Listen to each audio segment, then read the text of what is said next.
Oh, it's not recording.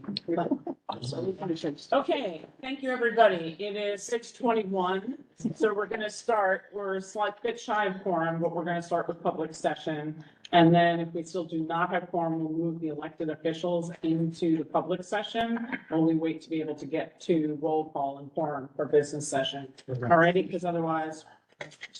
And then for a point of embarrassment, we'll cheer the next three people who walk in the room, which they think are earlier. Alrighty, on that note, I want to welcome everybody. It's the Community Board 1 full board meeting. I'm Tammy Meltzer, Chair of Community Board 1, joined by Alice Blank, my Vice Chair, and Mimi Flynn, our Secretary, and the office team is all here.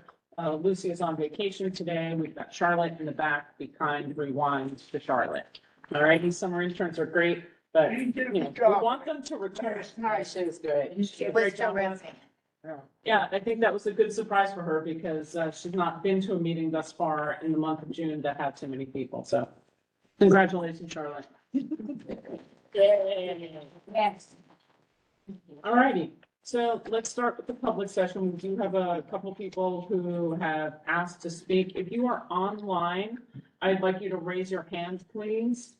If you're in the room and have signed up for the public session, please raise your hand. Fantastic. And please make sure you have signed in.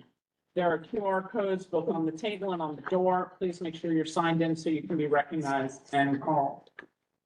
Okay. So let's go. Let me get this. Oh, Jason. Uh-oh. Jason doesn't get clapped. He's still out in the hallway. All right. All righty. So let's see. Adam Sinofsky. Adam, are you here? Adam, are you online? If you are online, please raise your hand. There we go. No, I'm online. Okay. Yay, Jason! Jason, you're 23. Please take a seat. All righty. I have some people who have only wished to submit written testimony. I wish to speak. Eric. Oh, at least you're here. I know that. Oh, okay. Mr. Yu. Yes, hi. I want to say a few, just briefly, I want to thank Governor Hochul for having the courage to halt congestion pricing. But what I really want to say is those two proposed homeless shelters, one at 4143 Beekman Street, and then the other one at 320 Pearl Street, these proposed homeless shelters. So I want the elected officials and their representatives to know, no more shelters, no new homeless shelters.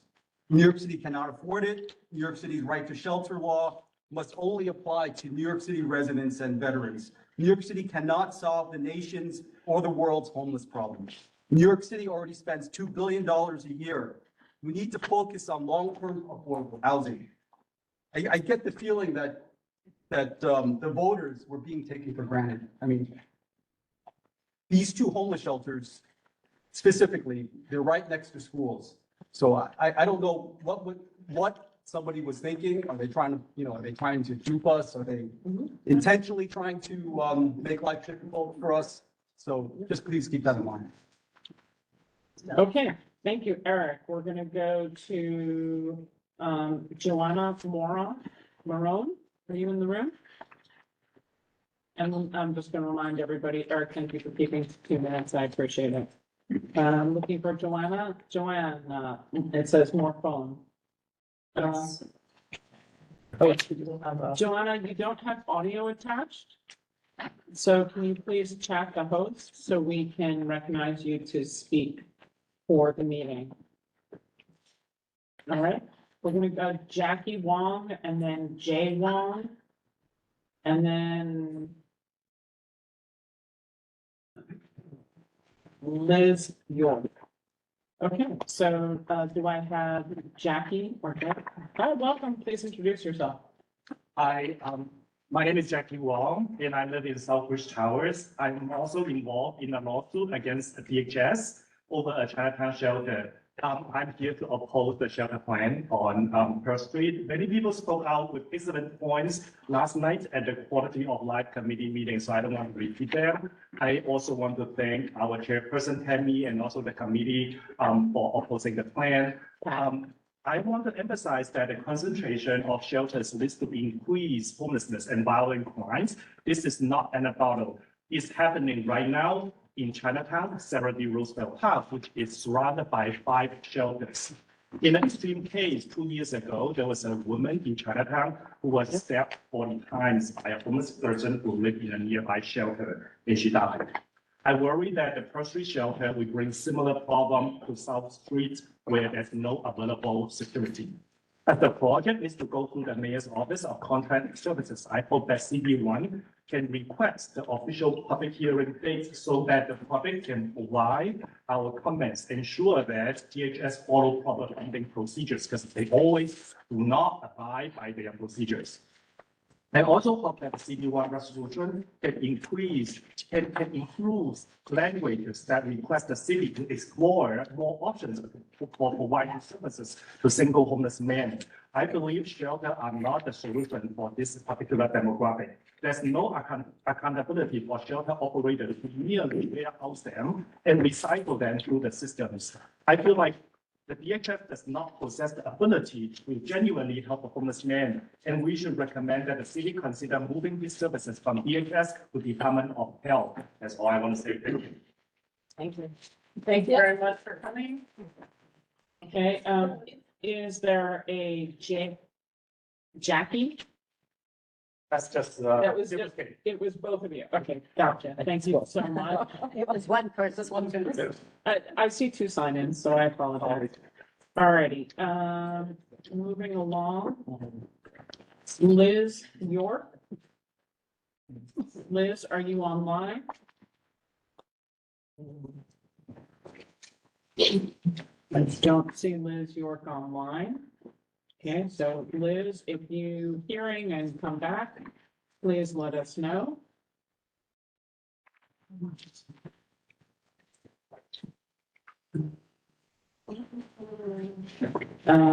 Alyssa Vega. Alyssa in the room, or is Alyssa online? Okay, if you can get Alyssa Vega, please. Yay, Nathan's here. Can you hear me? Because now I can't hear you. Yep, we can hear you, Alyssa. Thank you. Hi. I just wanted to say I'm a PECSLIP parent, and I wanted to just formally express my opposition to having, low barrier safe haven shelter that's physically attached to our school. It's just we have rules about how close liquor stores can be, how close cannabis stores can be, and presumably for the safety of kids. And I would suggest that this is obviously a pretty similar or worse safety risk. We have an unfenced play street that the kids play recess at every day. We just have one safety agent, and so I just again wanted to say that this shelter is not appropriate for being again connected to our school. Thank you. Thank you. Thank you, Lisa. We're going to go to Kenny Grant. Kenny June Grant, you will be next. You find him? Who's that? I can. Oh, here it is. Yeah. Kenny, your mic is open. Welcome to Community Board 1. Hello, Hi, Kenny. good evening. How are you guys doing? I'm reaching out to oppose the safe haven shelter that's attached to PS 343 PECSLIP School. As I'm at this every day as much as I can, it just doesn't make any sense on whoever was in charge of thinking about where these safe haven shelters should be located, but attached to an elementary school makes no sense, and definitely if it's leaning towards a single gender, probably most likely, which would be male, is even more incomprehensible. It's dangerous, it's irresponsible, And it's very unfortunate. And this needs to be opposed and figured out what the next step should be for them and for everybody. And they're attempting to fly under the radar when everyone's heading towards the summer. PTA is gone, school's gone. You guys will be out soon in August. And it's just fishy on how they're trying to make this happen. And it's dangerous for the community. And there is a definite need for us helping the homeless and people who need places to stay. And we understand that, but this is not the location for it. Not attached to an elementary school. Thank you. Thank you, Kenny. Looking through, make sure if your hand is up online that you have signed in to speak. Okay, I will also acknowledge that there are a lot of people who have written testimony tonight, parents of Pexlet students, which are online. Let's see, Liz York, are you still there? Or Adam Sinofsky?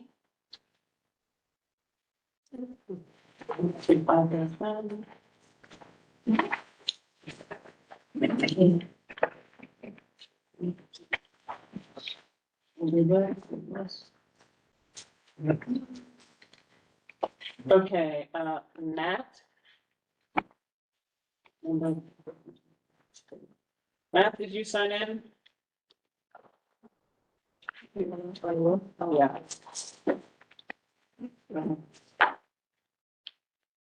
Matt, Yes, you heard me? I can. I also need you to sign in, please. Please introduce yourself. Hi, my name is Matt Reininger. I believe I signed in earlier, but I'll do it again. I'm a parent at Peck School. I just want to amplify the voices of Kenny and Lisa who came before me, the same concern. I do think that safety is an issue for our community, considering that we do only have one security guard on premise. And one of the other concerns regarding the Play Street is that the services vans for the Safe Haven shelter, I don't think there'll be a proper place for them to park except in that Play Street. I think we're all on the same page here that this is an inappropriate location for the shelter. And I just wanted to thank you all for being in support and helping this shelter find a new location. That's all. Thank you, Matt. Adam Sinofsky, you're next. And then Andy Troy, if you have signed in, you'll be after that. Adam, your mic is open. Yay. Hi, can you hear me? Hold on. Justine, you're 24. No, Adam, it wasn't. Adam, sorry, that wasn't for you, but welcome, Adam. I will take the applause if it. Right. So, can you hear me? Yes. All right. Hi, I'm Adam Sinofsky. I'm the president of the Southbridge Towers. I am here, expressing my concern about the shelter that's proposed at 320 Pearl that is physically next to and attached to the school. Our kids in our complex are all zoned to attend that school, and that is one of the reasons that attracted a lot of parents to our community. We've had generations grow up and attend that school, and it affects everyone. We're also deeply concerned about what this means to Southbridge, as in addition to this shelter, there's also the one at 4143 Beekman Street, which is literally on the other side of our complex. I would, in addition to the support of this, the motion that was passed last night, I would like to also see some legislation from our electeds that potentially ban these kinds of single male shelters being so close to schools, similar to that. This obviously will affect Southbridge. We, right now have an open campus.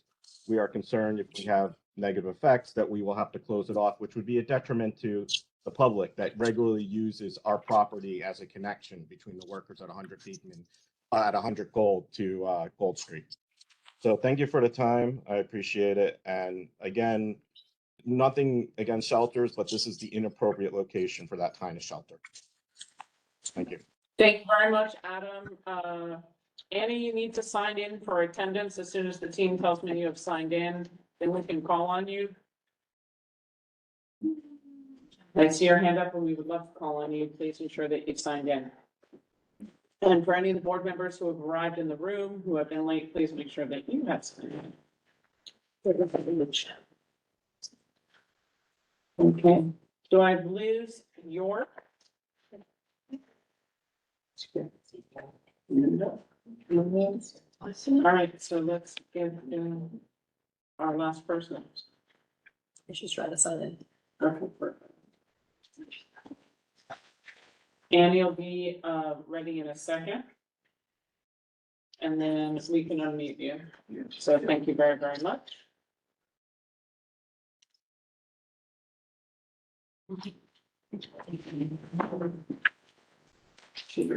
Okay, I don't see Liz York, so the last and final person who has signed up to speak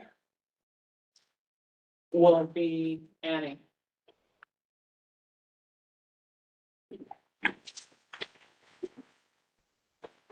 Okay, if you can unmute her. Off we go.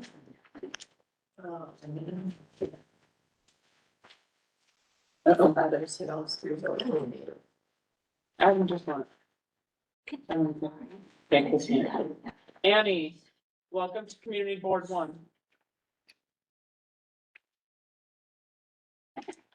Oh. Annie, are you there? You need to unmute yourself. Welcome. Hi, can you hear me? Yes, we can. Thank Okay, you. thank you so much. I live and work in Lower Manhattan in the community board area. And I'm just echoing that I'm against having the shelters for single adults next door to our grade schools. And also just encourage everyone to support affordable housing instead of the shelter system. Thanks, everybody. Thank you, Annie. Timothy Green, you are the last speaker who signed up and the last to be recognized. Go ahead, welcome. Thank you. This is Tim Green. I wanted to express my opposition to the Safe Haven Shelter at 320 Pearl Street, which abuts the Peckslip School. As many of the other parents on this call have already mentioned, it's inappropriate for that type of shelter to be located and abut the elementary school where there are pre-K through 5th grade students playing on a street that is not fenced very close to the proposed shelter. I realize there are a lot of homeless people in the area. We do support helping them through many methods, but again, I believe the community and the members of the public need to look at this and say it's inappropriate to be so close to the public school. Thank you. I appreciate all you're doing. Okay, and with that, we are going to close the public session. We are actually at quorum with Elizabeth and Paul online, so thank you very much. Really appreciate that. And from the public session, we're going to move direct to the public hearing to see if anyone has anything to say about the Battery Park City Authority Resiliency Plan that stretches from South Cove to North Moore Street. Seeing none who are speaking on this topic, I will close the public hearing. We like how that house goes, right? All right, so, and then let's move into the business session. Mimi, you want to get us started? Adoption of the May 2024 minutes. Yes. I will move to adopt. Second. Thank you. And again, for those who are watching, this is a roll call vote. All right, Amoruso. Blank. Blank, yes. Thank you. Brown Kennedy. Brown, yes. Thank you. Cameron. Cameron, yes. Thank you. Cassell. Cassell, yes. Thank you. Chang. All right. Chapman. Chapman, yes. Thank you. Charcudian. Charcudian, yes. Thank you. Cole. Cole, yes. Thank you. Coleman. All righty. Corbin. Thank you. Kucha. Kuchia, yes. Thank you. Curtis. He's absent. Oh, right. Curtis. Chairman. Flores. Flores, yes. Thank you. Flynn, yes. Forsberg. Friedman. Friedman, yes. Thank you. Broman. Roman, yes. Thank you. Galloway. Absent. He might He end up might on. come in later. Okay. Yeah, Sunday, doubtful. Goldstein. Yes. Thank you. Goodkind. She was just here. Oh, she'll be back. Jill. Hernandez. No. Rashad. Thank you. James. Kay. Thank you. Cannell. Canal, yes. Thank you. Capel. Lerner. Yes. Thank you. Lewinson. Lewinson, yes. Are you on? Yes, excellent. Thank you so much. Lynn. Yes. Thank you. Lyon. Line, yes. Thank you. Melter. Yes. Thank you. Minsley. Yes. Thank you. Moore. Moore, yes. Thank you. Pendier. Oh, absent. Portia Corey. Yes. Thank you. Robinson. Robinson. Yes. Thank you. Whoa. Rossi. Still hot from last time. Scott. Shear. No, all right. Star. Vera song. Yes, song, yes. The other song's out today, so Yeah. you're just sung today. Yes. Terry. Sure. Sorry, yes. Thompson. Thompson, yes. Thank you. Townley. Nope. You. Yes. Thank you. Malcolm Zelter. Nope. Maybe later online. Okay. He's in the transit. And. Report. She can be there. Well, Yeah, she's talking about that. what's the back? So let's give a verbal. You got it. Okay, well, we're gonna say they passed. All right. So minutes passed. Let's move on. We're gonna do updates from our elected officials. Kevin's online. Oh, Deborah's here in person. Where'd Deborah go? Sorry, Tim. Right. Hi. Wait, actually, I need you to vote. Can we let Jill vote real quick? Good kind. To the ladies' room. Yes. It's allowed. Good kind. Yes or no? How do you Oh, feel yes. about the minutes? Great. Oh, Deborah, I apologize. I didn't see you. Welcome. I'm so thrilled you're here. Tevin. Yeah, Mr. Ball. And let's welcome Assemblymember Deborah Glick.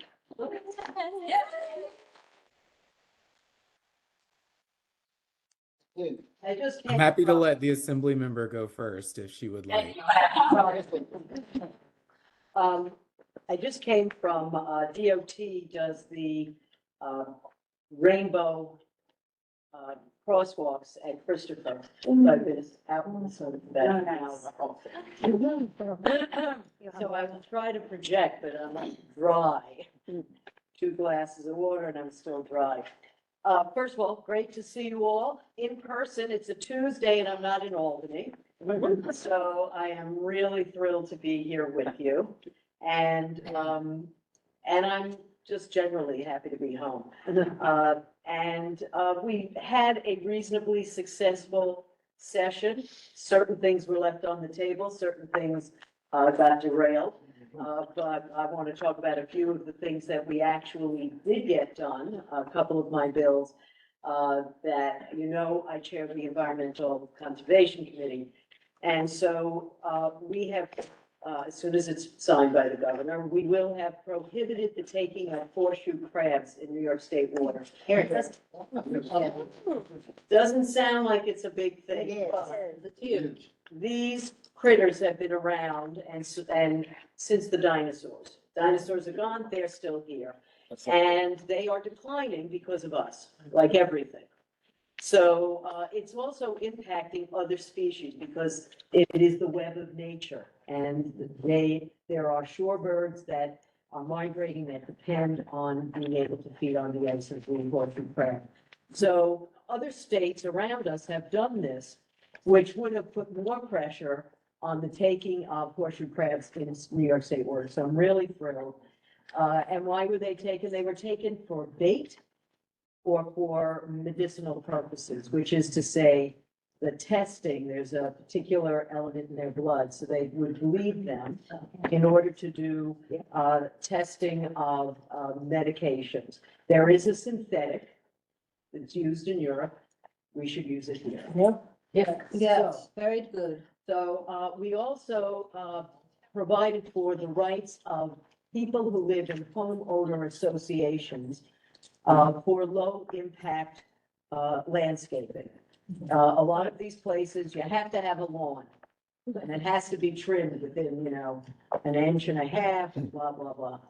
And those are dead zones in many instances. You have to keep them with pesticides. They absorb a lot of water, wasting water. Natural, low impact landscaping absorbs more rainwater and it doesn't need to be watered. And provides for all sorts of pollinators. So this will provide people who live in homeowner associations, and I was shocked how many there are in New York State. I sort of, in my head, thought of it as a sort of Florida thing, but it turns out that literally hundreds of thousands of New Yorkers live in these homeowner associations. So that's a good thing. We also made a change in the heat cooling assistance. You had to have a doctor's note testifying to the fact that you had a medical condition that would be impacted by heat. We all have medical conditions that are impacted by heat. It's just, we're all learning how much the heat is affecting us. And so this obviates that, so that people, and you have, it's an income based program. HEAP is the Home Energy Assistance Program. So generally it's for, mostly for heating, but there's also a component for cooling. And it allows people who are low income to be able to buy either a fan or an air conditioner. And they can't get to a doctor necessarily to get the note anyway. So this would not change any of the other rules. It just says you don't have to demonstrate with a doctor's note that you need, that you're too poor to get an air conditioner. The income threshold demonstrates that. So those are bills that I'm happy about. I'm sad that my two big bills that we put an incredible amount of time and energy in hasn't passed, but we are undaunted and unbowed. We shall continue to pursue the packaging reduction and recycling infrastructure bill. We had a lot of businesses arrayed against us, but if you saw the two recent articles, one that talked about how microplastics are impacting our health, and number two, Amazon is now saying they're eliminating the air bubble packing, which is the film stuff that's impossible to recycle. So they are eliminating it in North America. So my argument has always been that we're not penalizing companies, we're urging them and giving them an incentive to move with the marketplace. Young people don't want plastic packaging and they don't want excessive packaging. And of course, it costs all of us to get rid of it. And you can't get rid of plastic, regardless of what those ads from the plastic industry says. There's 1 and 2 can be made into polar fleece and some other products, but basically 3, 4, 5, 6, impossible. So I'm very, we came close. We, I think, ran out of time. We lost some through lobbying, we lost some people. We fought hard, we got them all back, but we ran out of time because the debate was going to take a long time. And the congestion pricing kerfluffle at the end of the, dare I say kerfluffle, the explosion at the end of session consumed about 6 or 8 hours of conference time, which is time we would have had on the floor, and a number of other bills that we had hoped would get the time didn't. We may go back There is, there are no rumors at the moment, but there clearly was an indication that we should be unsurprised if we wind up being sold back.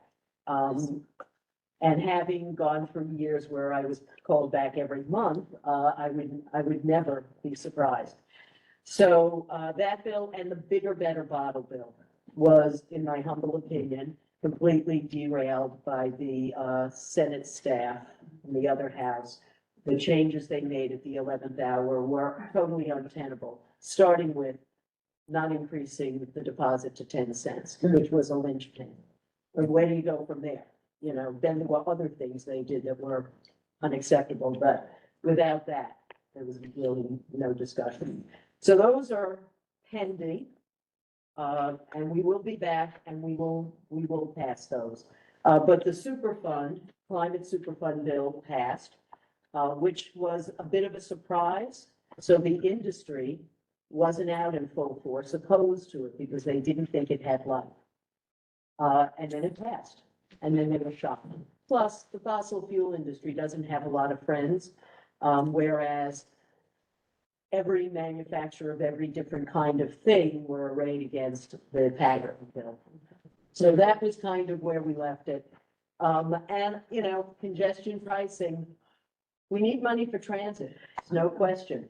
And the debate, I guess, somewhere above my pay grade is how and whether we do it. My humble opinion is if we don't do anything this year, we stop the momentum.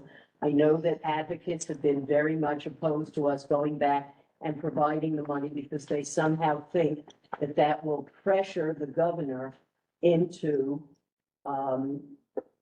approving or removing the pause, I should say, on congestion pricing. I think that's ill-conceived. I think they can stand in a corner all they want, but I don't see her turning around because it is wildly unpopular. Except for those people who believe that this is a good way to fund mass transit. And I think the mistake that has been made by advocates is that we passed it and then they sort of went home. And then they expected that everything would just move along. And our recovery hasn't moved along, and the governor was looking at that and hearing various concerns from a wide range of small business people, the trucking industry and others, and decided that now was not the right time. But we still need money for transit, which I take every day. I'm in New York and sometimes 6 times a day. So we absolutely need the money for it. I think if they had a different tolling structure, it might not have been the same level of animosity that was generated among industry and people, but certainly among business. I think it was shocking when we first did, and I loved Governor Cuomo coming out 2 or 3 months ago saying it wasn't the right time. Having been the person who put it in the budget and had passed it because as a standalone, I don't think it would have passed at the time, and he knew that. So he put it in the budget and then it passed. So, enough said about that. Do you want me to take any questions? Absolutely. That's one of the gracious things about having you here in the business session is the board members, volunteers, and public servants get to ask questions. We'll start with Cody and then Alice. And then Well, just on the kerfuffle. I appreciate what you said as far as it being wildly unpopular, but polls show it's actually kind of middle of the road, 55-45, 55 for congestion pricing. It's more folks who don't live in the city. So folks in the city are going to be deeply, deeply impacted by this, which And so my question is, I have 2 questions. One is, I know you probably can't answer, but what do you think the governor's real motivation was in stopping and putting this indefinite pause and giving everyone whiplash about this? That was one. And I'll follow up with that with, there are people in this room and other places that had problems with congestion pricing, the tolling structure, perhaps like you said, there could have been changes made to the tax exemption for low-income folks. A lot of that discussion just didn't happen. It was sort of like, at least in the public sphere, there was a lot of people advocating for these changes and it didn't happen. Do you think that if in fact this does come back after November, as some people suggest it might, that there will be, is it possible to conversate around changes and make it more palatable? I think the governor is the governor of the state. She's not the governor of the city of New York. Right. So the governor of the state hears not just from people who live in the city, there are other people who are also impacted, and that's people in Rockland who don't have any alternative transit. They literally only have a train that gets them to the center of Jersey. So she's hearing from them that they don't have options. And now, anytime they have to come in for a doctor's appointment or to take care of a family member or to do anything, it's going to cost them a lot without them getting any transit benefit. So she heard plenty from other New Yorkers, not just people in the city. And she heard from people who live in Manhattan, because we are transit rich. We take the trains and the buses all the time, and we are more sensitive to the congestion and the desire to have more transit. I had to get off of one car to get on another because the first one was like hot and it's like I'm dying. And so I scooted off and got on the next one for the 3 stations so that I wasn't dead. But I don't know whether, look, I'm upset that the mobility panel that heard a lot of recommendations and suggestions. And I will say, when it was first discussed, we were talking about maybe $9. And then it was 15, which was a very, very big hit. And they still did not have the applications for people with disabilities. We wrote a very long letter with other members about all of the problems for people with disabilities to even apply. And none of that was addressed. So I'm always hopeful and optimistic that we get another look at it, but they backed into a number based on what the current traffic was in order to hit a certain $1 billion figure. Maybe the governor should be coming back and saying, you know what? We need to readjust the tolling and maybe come back with, you need $700 million and the state kicks in $300 million. There you go. I mean, that's. Thank you. Yeah. Alice, you're next, and Justine, the me. Good to see you. Thanks very much. Those of you who attended the environmental protection know that Assemblymember Glick was with us and you've given a great summary of what I was going to talk about. So thank you for that. One of the things that we talked about, which I just want to follow up on, is you were going to speak with your colleague, Stephen Otis, about the 5G towers and the fact that there's very little, and this board will now have to review the number of locations of the large 3-story internet link towers. And I really hope that you can help us better understand the question about the environmental impacts. We talked a little bit about how in Europe it's a little more stringent than the United States, and just to sort of flesh out this thinking, as well as, of course, the obvious aesthetic aspects that will probably affect the landmarks committee. But I just wanted to make sure that happens. I did call Steve. I wasn't in his office. He sent me a text that I should reach out to him, and I didn't over the weekend. But I'll give him a call tomorrow. Thank you so much, Shepherd. Thanks. Okay, Justine? Thank you. Thank you, Assemblymember Glick. I'm glad to see you here.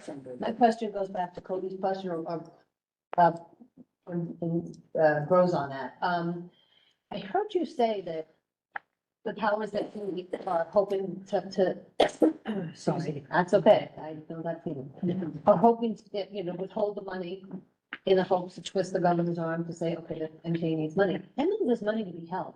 And I love what you just said about having the state kick in some money and having it work that way where the toll is, the amount is less. Because I am somebody who's totally against congestion pricing as it's the iteration that is there forward.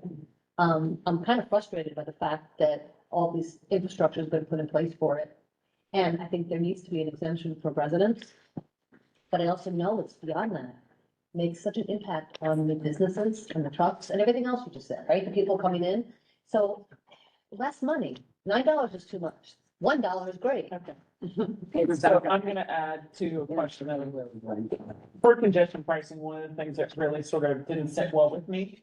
You're saying $15 times 10, $150 that people of low income would have to do, and the rest is a tax credit. The problem is there are people in that, They don't pay tax. they don't pay taxes. Yeah. So you're actually asking people to pay money out of pocket and in some instances have a choice between grocery shopping for a family, medicines, or their vehicle ways to work. And it's not just New Yorkers, it's people who live in subsidized housing outside the city who are coming in. It's all over. Has the governor or any elected had any idea? I mean, easy pass is easy pass. So if you apply, why can't they figure out how to just get it so people, whatever that is, that they're not paying out of pocket after they're done? We had lots of discussion about this, and apparently it has to do with the availability of the tax information, not being able to be viewed by the MTA. It was it seemed like there should be a way. And I don't, I'm not here to say that they did a good job or that,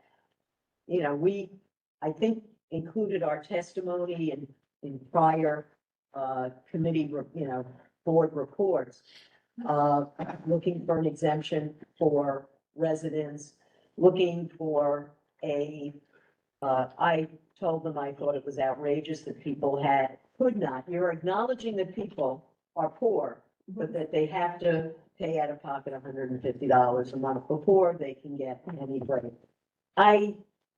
There were many problems with it. We didn't get an adjustment out of the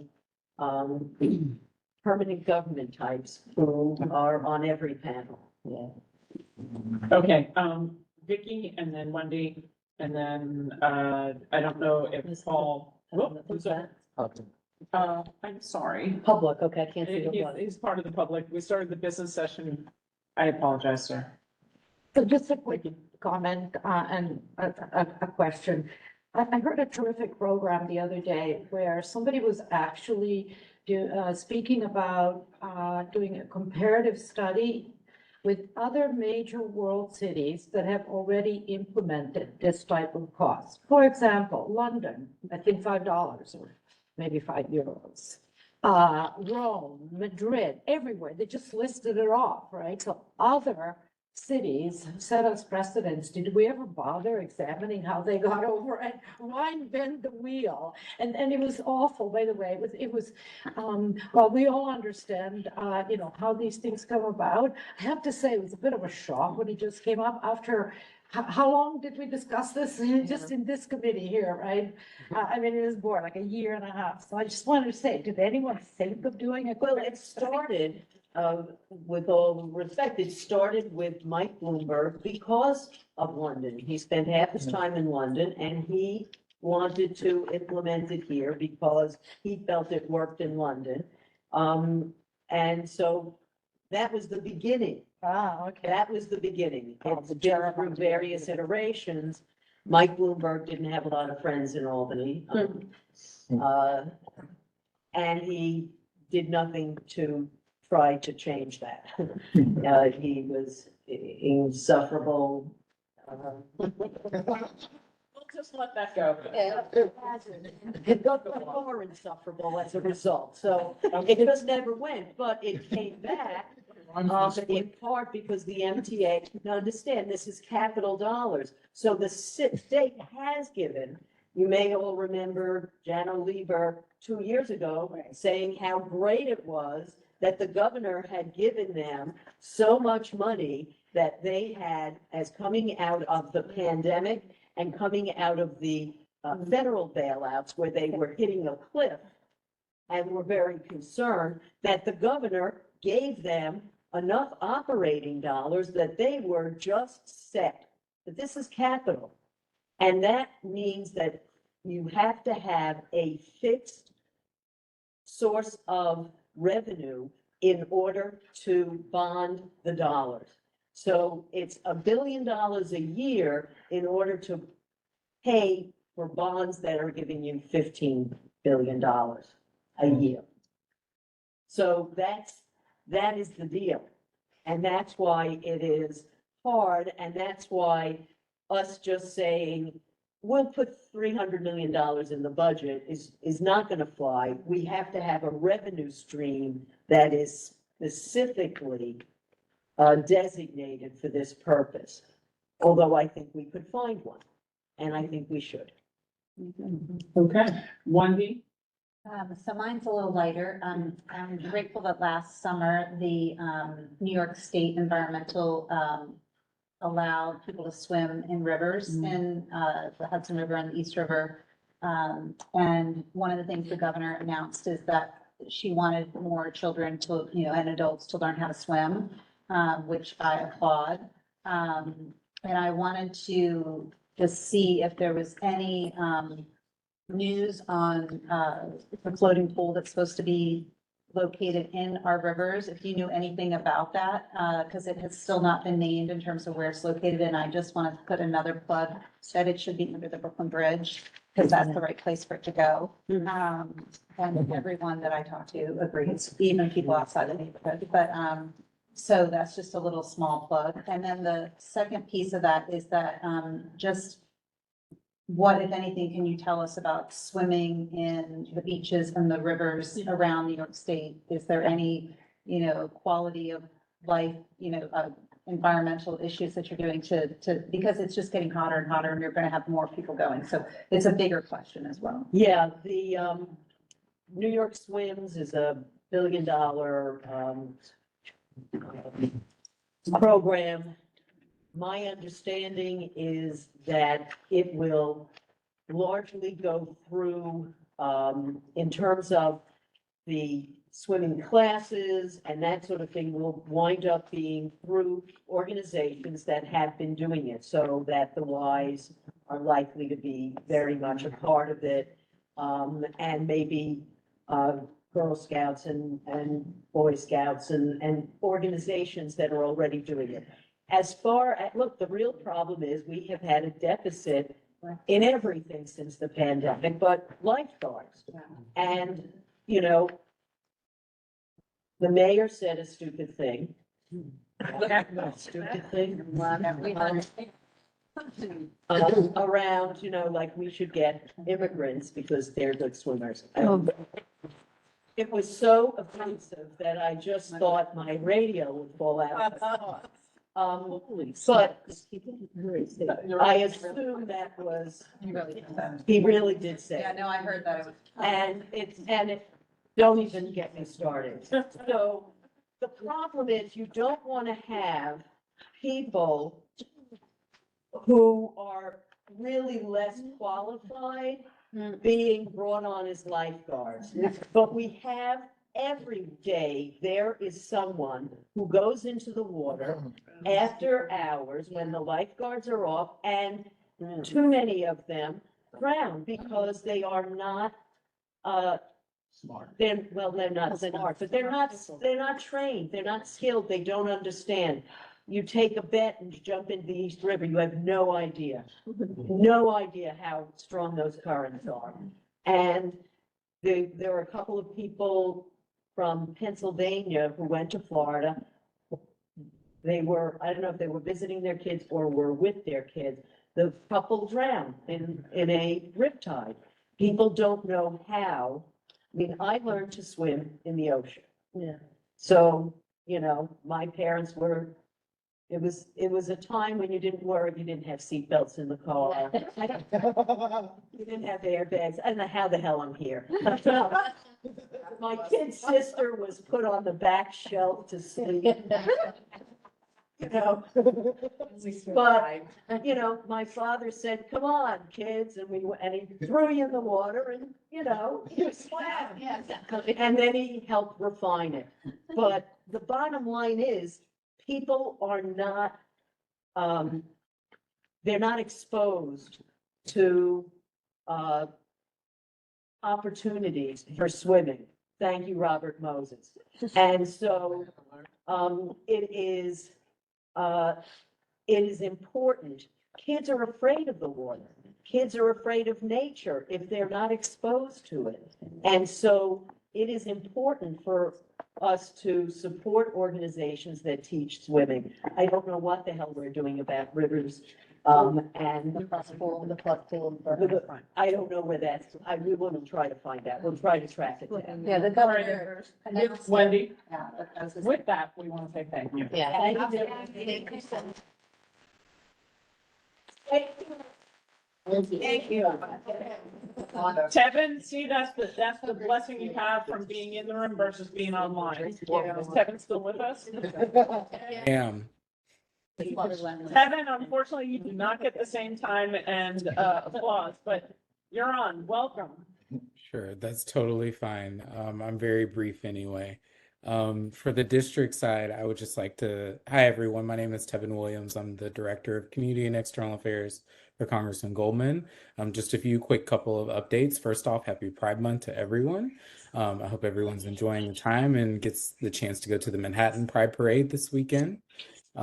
Second of all, I'd just like to state that the congressman joined Congressman Frost from Florida and also Mayor Eric Adams and announced the New York City schools distribute federal safe gun storage. It's in Gun Violence Prevention Month, which is really great. And this guidance has been provided to all parents in the New York City school system just this past Friday. So that's a really great thing. He did a press conference with Mayor Adams about this, and shortly after, all that guidance was submitted to all parents across New York City public schools, which is the first in the nation. So that's a really big win for us as we combat gun violence. And then secondly, I just want to highlight a couple of things for small businesses. The congressman pushed for more resources for childcare for small businesses. He introduced a bill with Congressman Greg Landsman and Congresswoman Julia Letlow to increase, sorry, tripping over my words, introducing the Bipartisan Child Care Small Business Insight and Improvement Act, which will expand help for small businesses for small child care. That's really all I have on my end. We did have a statement on congestion pricing that you can find on the website. I know that's the topic of conversation right now. And I'm happy to take any questions if anyone has them, but that's it. Okay, questions for Congressman Goldman's office? Strangely, Tevin, there are none for you today, so. Thank you. I do want to say one quick thing. Alex, I will follow up with you on your question about the federal jail. And then Mimi asked me a question about daylighting as well.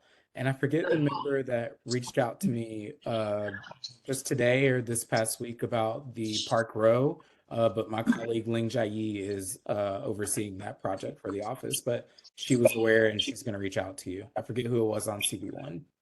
That's it. Well, Tevin, it's not daylighting, which I think is that thing that happens on street corners. It's about keeping daylight savings time. Daylight savings time, right? Yes. Yeah, well, Not the street thing. Yes. yeah, I'm yeah. familiar. All righty. Thank you, Tevin. Let's move on to Dan from Senator Kavanaugh's office. Hi, everybody. Hi, Dan. I wanted to just report back a little bit on the legislative side. The senator passed 26 bills, passed the Senate before session wrapped up on June 7th. For everybody's sake, I'll just mention a couple of them. One of them that I was excited about was he passed one S7297C, which establishes the homeowner protection program, really codifies it into law, which would eliminate the kind of uncertainty that there has been for funding for it in the past. And it's a program that helps distressed homeowners keep their homes through a network of organizations and legal services. The other one that I think is germane to this group, the VPCA composition bill passed the Senate as 7648 would increase the Battery Park City Authority from 7 to 9 members and require 5 members to be Battery Park City residents. Here. Senate, and then what? It didn't pass the assembly. Yeah, so. That's what not pass the assembly, but thank you, Senator Callison. Yeah, sure, but just, it's still on our mind, is what I'm trying to get across here. And then on the community side, we're gonna be doing a recycle your e-waste event. I'll put flyers somewhere, wherever I can find table space, where you can bring your computers, monitors, all of your electronics, to recycle. It'll be on Sunday, 7/14 from 10 to 2. And we're gonna be doing it with Carlina Rivera's and, Harvey Epstein's offices, in partnership with the Lower East Side Ecology Center. What kind of e-waste? Like all of the electronics that, computers, monitors, printers, scanners, keyboards, mice, cables, TVs, VCR, like whatever you can think of that can go in the trash. Yeah, Okay, I'll leave it there. all right, thank you very much. Are there any questions for Senator Kavanaugh's office? Seeing no hands in the room, thank you very much. Let's move on to difference. Oh, do I have anybody from any of the assembly member offices? I know that Laura is here. Laura from Grace Lee's office, did you want to talk or just, Oh, I'm sorry, can you guys hear me? Yes. Okay, perfect. We did have a couple of things that we wanted to talk about just on the assembly side. Sorry, one second, I'm just pulling up my notes. So we were proud to sponsor and pass 4 bills this session. The first one being the Brownfield Bill, which ensures communities get access to technical assistance grants at brownfield sites located near schools and daycare centers, so they have technical representation during the remediation process of these brownfield sites. We also passed the Stop Hiding Hate Act, which holds social media companies accountable for protecting users from hate and dangerous content on their platforms by making relevant data, terms of service, and policies publicly available. We also passed the Pro Banking Act, A9057, which mandates that all state chartered banking organizations in New York State to accept ID NYC as a primary form of identification to ensure New Yorkers can access financial services, as well as the Financial Apps Security Act, which requires companies that offer peer-to-peer mobile payment services such as Zelle, Venmo, or Cash App to enact security measures to protect consumers from financial fraud and theft.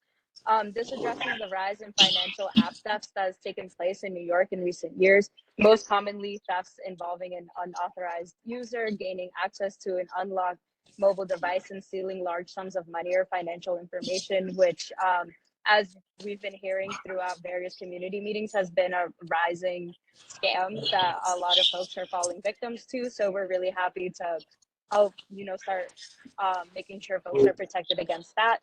And I'm realizing I didn't take a second to introduce myself, so I'm just the new community liaison at Assemblymember Grace Lee's office. Yeah, that's about it. All righty, Laura, thank you so much and welcome as our new liaison. We look forward, you're welcome to attend in person at any point. Thank you. Although it does look really pretty where you are, just have to say. All right, anybody have any questions for Laura? Justine, one question. I do have a question. I'm sorry, I'm gonna come sit down and stop chewing. Laura, nice to meet you. Nice to meet you. So my question is, we just heard from Senator Kavanaugh's office that in the assembly, in the Senate, they were able to pass legislation that required the Battery Park City Authority to increase to 9 from 7, and to then have, I believe this is a majority, or at least 4 people who are residents of Battery Park City, 5 people, so it's a majority who are residents of Battery Park City. It passed in the Senate, but it was never even brought up in the Assembly, and I know that Assemblymember Lee does not represent Battery Park City. But my question to, Assemblymember Lee is, would she, stand behind us as a neighbor to Battery Park City, just like I just asked, Assemblymember Glick outside, be a neighbor and take care of us and take care of and help us with it, to stand behind, Assemblymember Hall, should he be bringing it forward next time around? And you may not be able to answer that right now, but I'd love an answer back, yes. Right. Yeah, You can bring that- absolutely. Yeah, I'll make sure to bring that back to the Assemblywoman and follow up with you guys once I'm able to have a concrete Thank you answer. so much, appreciate it. Absolutely. Anybody have anything else? Fantastic. Thank you, Laura, very much for coming. Let's move Thank to you. Robin. Robin. Hi. Hi. Hi. How are you? Nice to see everybody again tonight. It's Robin Uh, Force from the mayor's office. from the mayor's office. And hello, everybody. Happy Pride. And happy almost end of the community board meetings for the season. The mayor made an announcement this morning about the fireworks, which I think many of you know will be returned to the west side this year for the first time in a decade. I guess Mayor de Blasio moved them to the east side so Brooklyn and Queens could have a chance.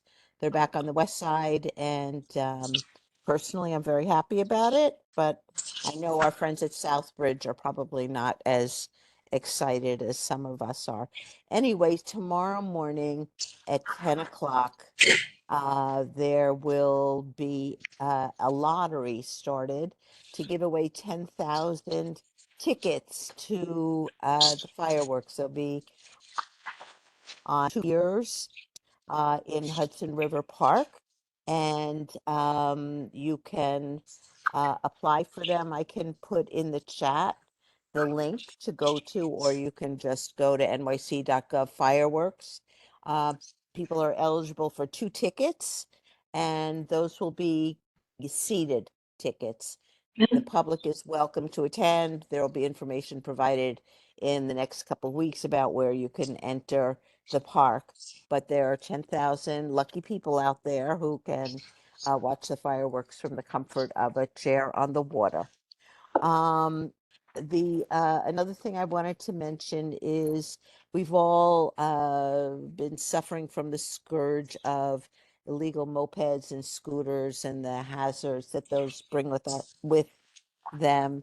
And there's a much bigger effort now underway for the summer by NYPD and the mayor's office to remove illegal scooters and mopeds and other vehicles from our streets. In the state legislature this past year, there was approval of requiring these vehicles to register, and that gives law enforcement another vehicle, if you will, to try to enforce laws and eliminate illegal bikes.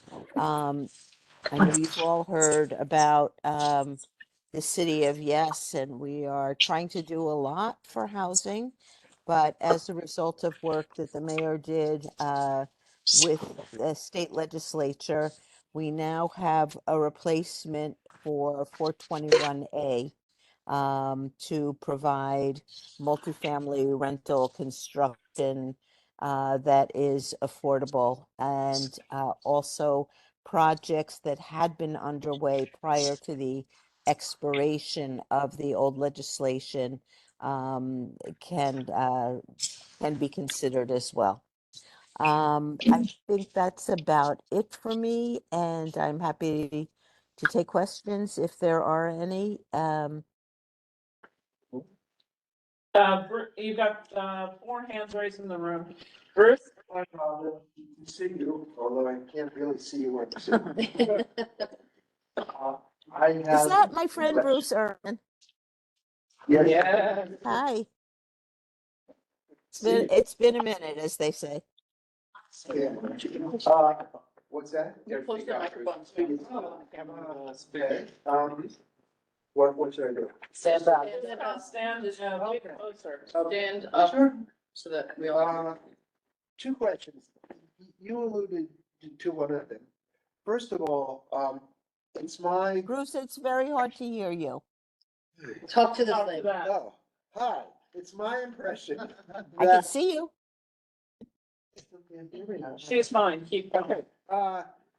It's my impression that zero, the thing that de Blasio started about zero, the idea of less pedestrian deaths. Vision zero. Vision zero, yes. I'm at patience zero. It seems to me that the attempt to splice narrow New York City streets into 10 different uses is a failure, and there are increased pedestrian deaths.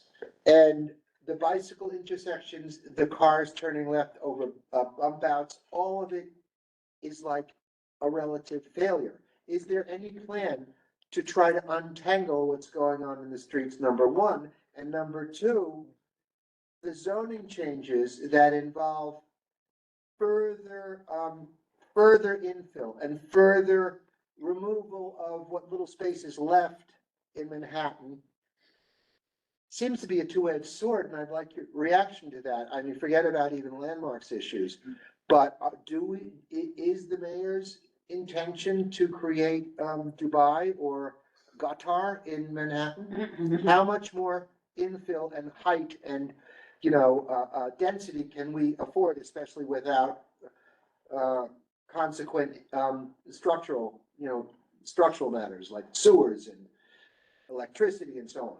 Infrastructure. That's the word. It's age.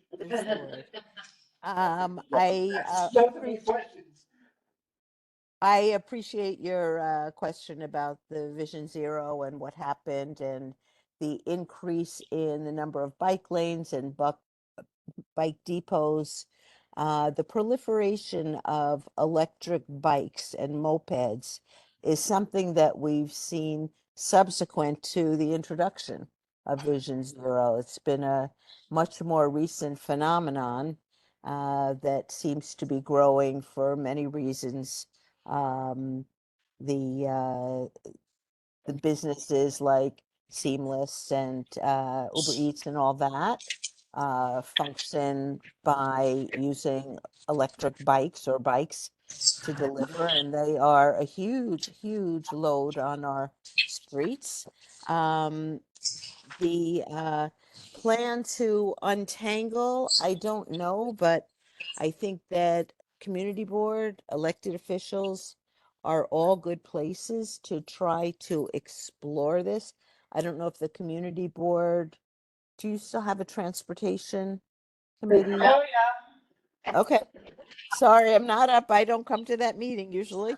Oh, yes, of course. I know. If you have to ask us that, I think you need to come more often. No, you know what? I forgot, but I do know, and I know that Betty is very capable as chair of that committee. I mean, I think that would be a good place to try to explore that from a community standpoint.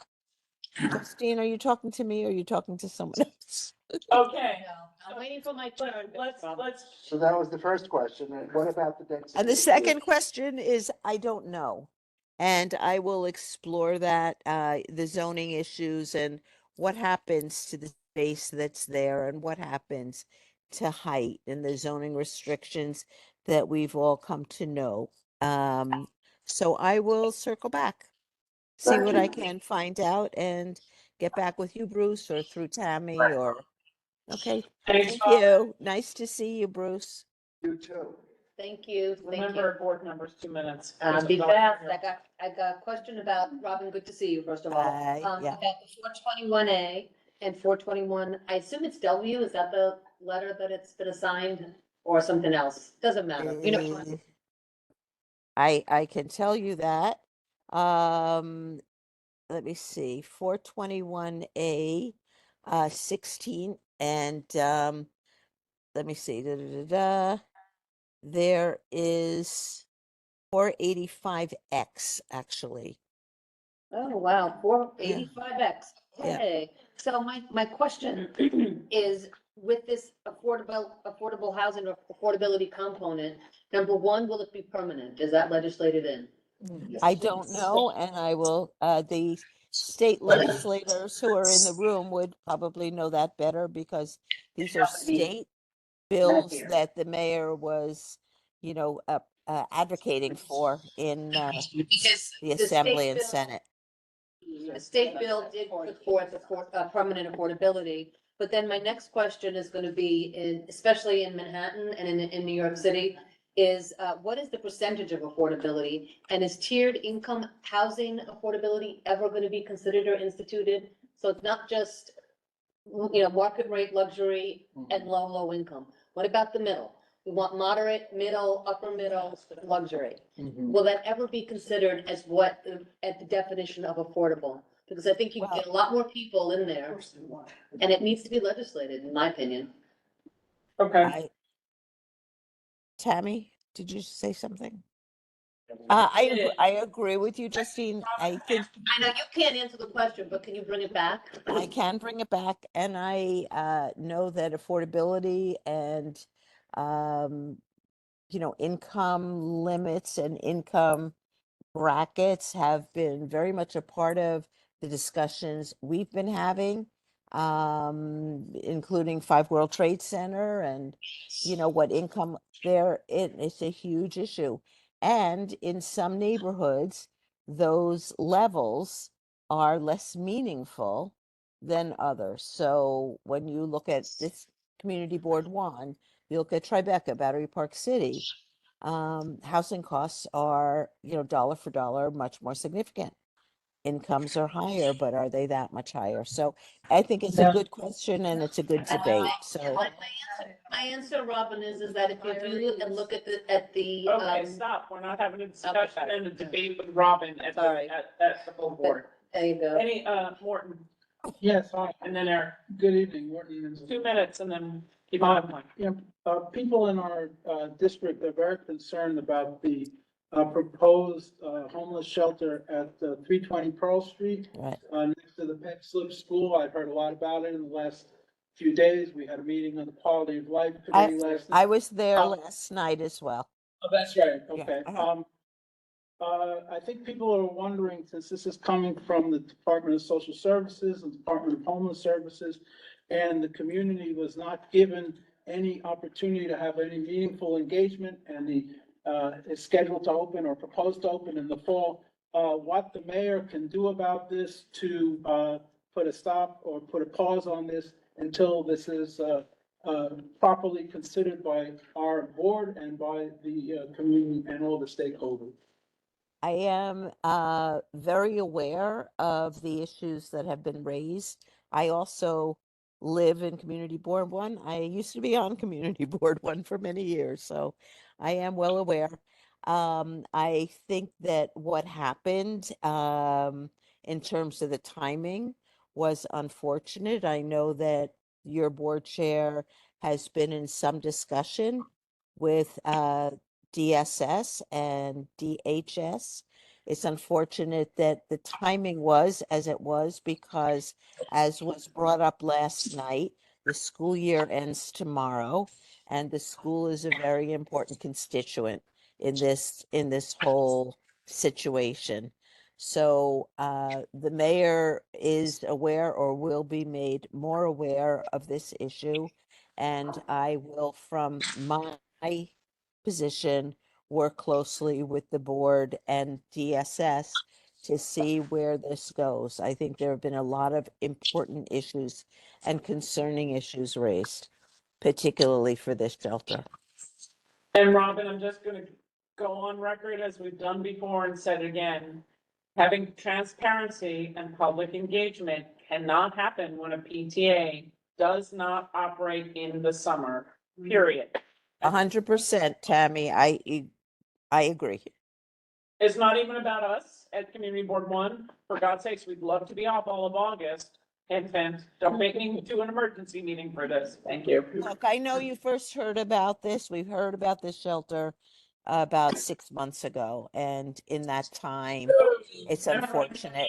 No, that's No. January, I believe. Yeah, I know. No. Nope. That's the other shoulder. That's Beekman.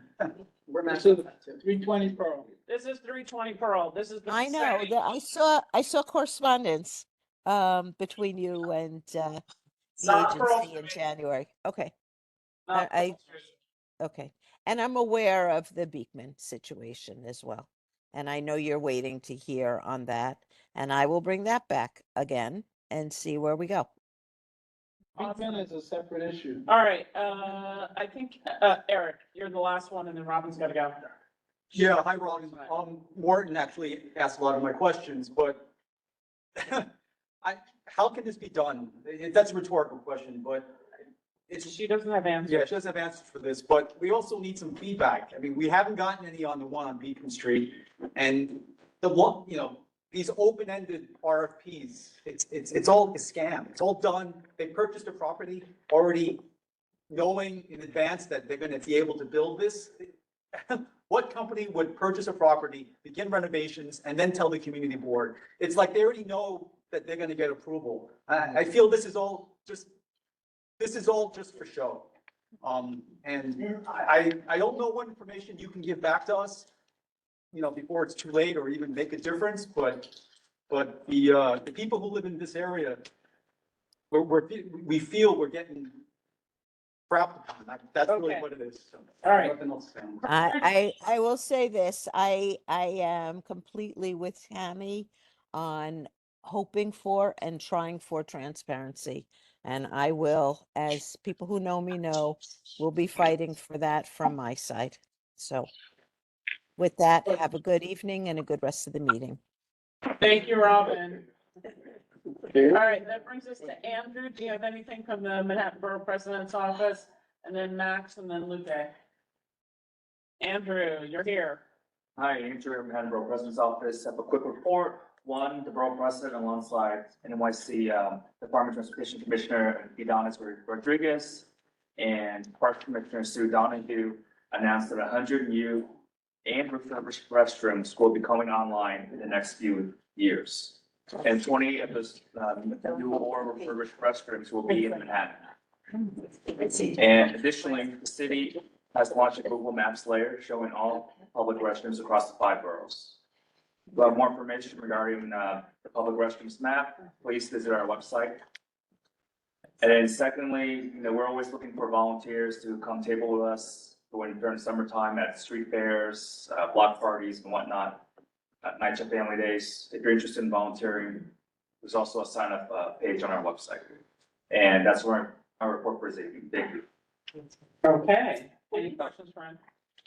When you say table for whom, for the borough? Yes, you would be an MVP of Manhattan Borough President's Office volunteer, and you would table alongside staff and, meet with constituents, residents, whatnot. Gotcha. Yeah. Okay. All righty. Andrew, thank you very much. I see no other questions. Moving on, see no hands online. Max. Hi, everyone. Max from Councilmember Marquez's office. So I'll start with legislation. So very exciting for me, at least. I'm sure we all know of a scaffolding that has been up for 10 years, 5 years, whatever. Yeah. So finally today we had the hearing we've been trying to get for a year and a half on a package of bills addressing the scaffolding issues. So one of the bills was one of Councilmember Marquez's bills, Intro 774, which would require the DOB to inspect scaffoldings every 6 months to kind of just make sure they're being upkept and kept well. There's about 15 bills on the agenda, things ranging from like the design, lighting, increasing fines, timelines for removal. So we're kind of hoping that all these bills together will all chip away at the different issues with scaffolding so that hopefully we can kind of end this abuse of just kind of, buildings or owners keeping scaffoldings up for years at a time. And so, so again, like I said, we've been trying to get this hearing for a year and a half, so it was a really big deal that we got it today, and hopefully now we can move forward and get passed, especially because the administration was very supportive of these bills. And then on Thursday, I mentioned this last month, but we'll be having our hearing on the Freedom Trail bill that we introduced last year. So that's, we're gonna be, with, the Civil and Human Rights Committee. We reintroduced this with Council Member Natasha Williams, who's kind of fast tracking this bill, so we're really hoping this can also go pretty quickly. And if anyone's interested in submitting written testimony for that bill, reach out to our office. You could kind of go on the city council website, choose the hearing for the Civil and Human Rights Committee on Thursday morning, and you can submit testimony that way. Budget, so from what we understand, the budget is expected to be voted on time this week by Friday.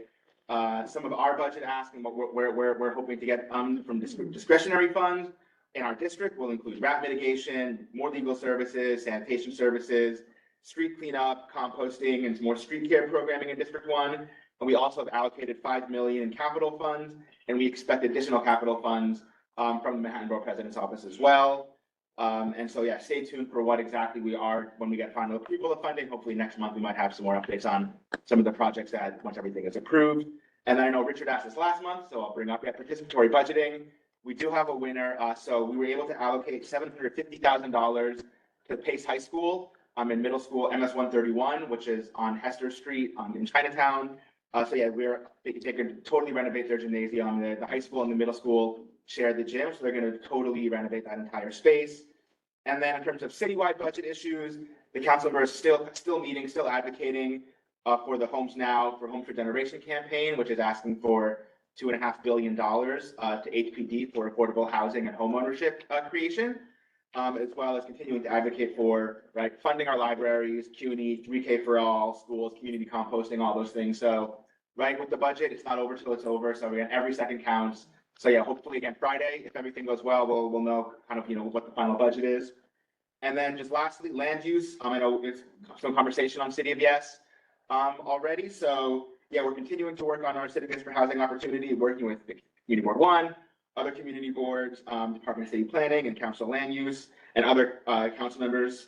So we will be sending out kind of a whole packet, I think, to the community boards pretty soon with some more kind of details on things. But yes, our office's main concerns right now are deeper affordability in MIH, the mandatory exclusionary housing, affordability requirements on NYCHA and in office conversions, maintaining provisions that support family-sized units in new developments, reining in deregulation on open space requirements, and curbing redevelopment risks in some of our affordable neighborhoods, just to ensure we do have some true affordability. And I know there is a lot of questions, a lot of information. So we will be having on Monday, so this upcoming Monday, July 1st, the council member will be having a virtual info session on the City of Yes for Housing Opportunity. That'll be at 6:30 p.m. Yeah, the link to kind of register and to join that meeting, I think we've sent it to Tammy. Tammy will send it up for the community board. It should also be we sent out in our newsletter. And then, yeah, you still can't find it from those. Yeah, reach out to our office. We'll send you the link for that. And yeah, with that, I'll take any questions. I'm gonna go first. Only kidding. I usually let all the members go first. So we're gonna start with Vincent, who never says anything. He's in the back. Okay, so I just wanted to know what's the update with the IPN tower that was gonna be built. I mean, obviously, we're all against it. I'm an IPN resident too, so I want to know what's going on with that. Because last time Christopher Marte had his meeting at BMCC, I haven't heard anything since. Yeah, and I can double check with Connor. But yeah, from what I understand, we haven't heard any updates yet. But I can just check back on that. Evidence, right. Yeah. Okay, Pat, you're next. So scaffolding. Yeah.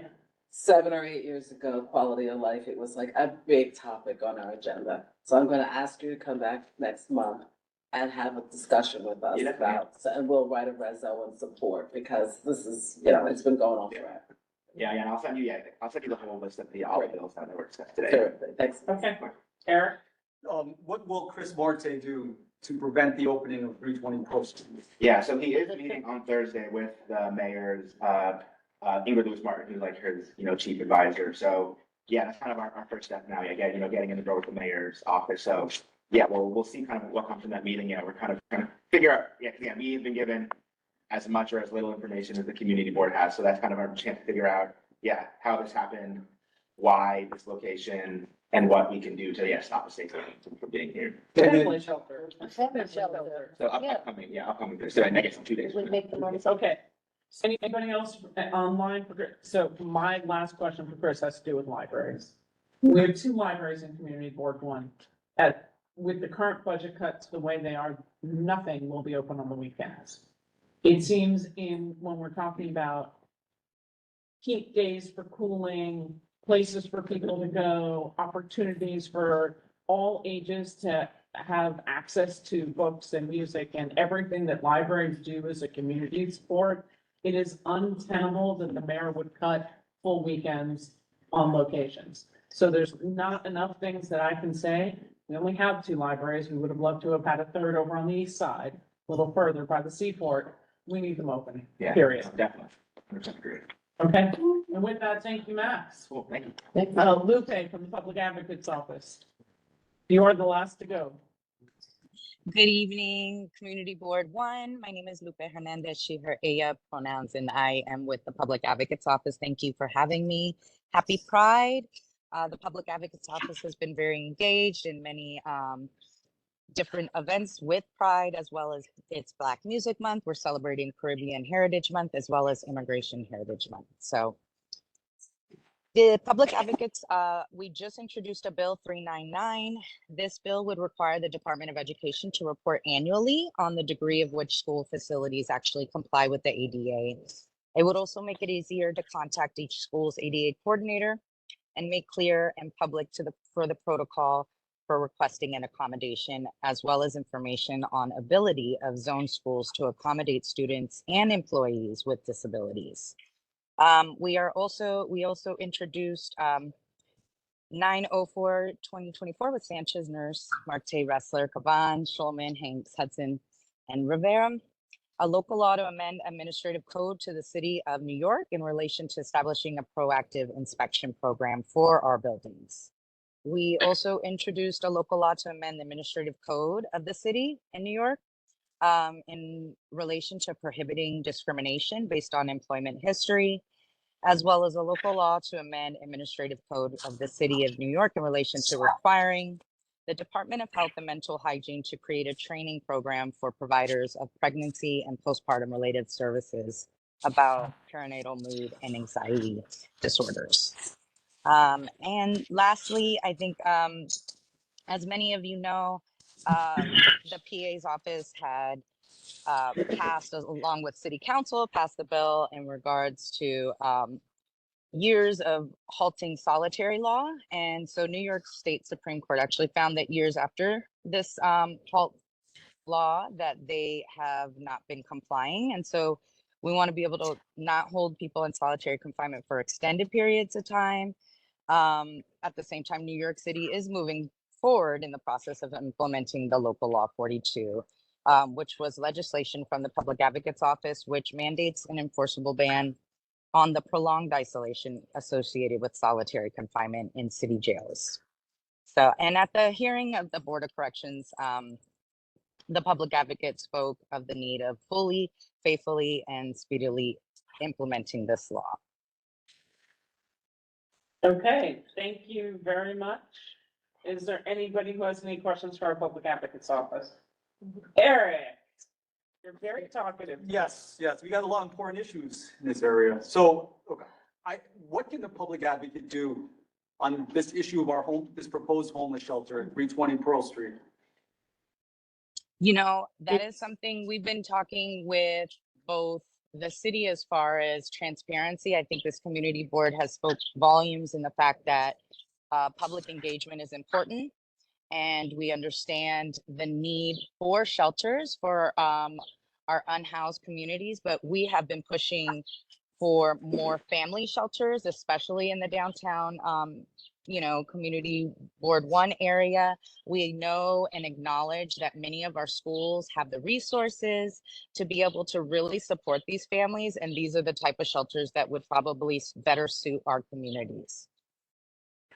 But as we always do, we seek for transparency and public engagement first and foremost. Desi, you're next. Hi, Lupe, it's Desi. Hey, Desi. Yes. Could you repeat what you said about birthing people and mental health and postpartum? Yes, in fact, the Public Advocate's Office has been leading in our maternity awareness, and especially with our Black maternity mothers and the mortality rate. And we've been acknowledging that. So he introduced a local law to amend the administrative code of the city to require the Department of Health and Mental Hygiene to create a better training program for providers of pregnancy. So, and being able to provide those related services that postpartum, perinatal mood, and anxiety disorders that many women endure. So it has been definitely on the forefront, and we've been doing a lot of work behind that. Yeah, I think that's great. I mean, I remember Jumani came to the Black maternal health conversation that we had at Metropolitan College of New York. That was great. I was just wondering so that is something that we're looking to have providers being more astute with being able to do for birthing people? Correct. Yes. I definitely think that it's, again, sharing that training and the knowledge to be able to provide the needs for our birthing people. Okay. Thank you. Anybody else have anything else for Lupe? All right, fantastic. Thank you, Lupe, very much for coming. I've seen another hands. Let's move on. If you were not with us, keep in mind that when we did our first roll call vote, specifically, I'm looking at Bruce, Vincent, and Jared, who all get a round of applause for showing so we can make quorum. Right? And who else? And Brendan, who's somewhere around. All right. Disappeared on me quickly. All right. You're gonna have to call yourself out. I did see Brendan, who's over there. All right. All right, so let's do Zach's report and my report, and let's get rolling. Zach, you're up. Okay, so just a few things to note for scheduling. The Seaport Coastal Resilience Project, that the EDC and the Mayor's Office Climate and Environmental Justice is having their events on June 27th from 6 to 8 at the Peck-Slip School. This will be important if you're on the east side to see the Coastal Resiliency Project there. There's a flyer in the back if you want it. Robin already hit the Macy's 4th of July tickets, and also want to note that there's no Youth and Education Committee scheduled for July. A few updates from Congress. We're going to be making conference. We're going to be repairing all the little divots in the wall and repainting. So hopefully that'll be a welcome update for us all. We are also updating the website this summer. We're going to be changing the template from an older template to a newer template that OTI provides.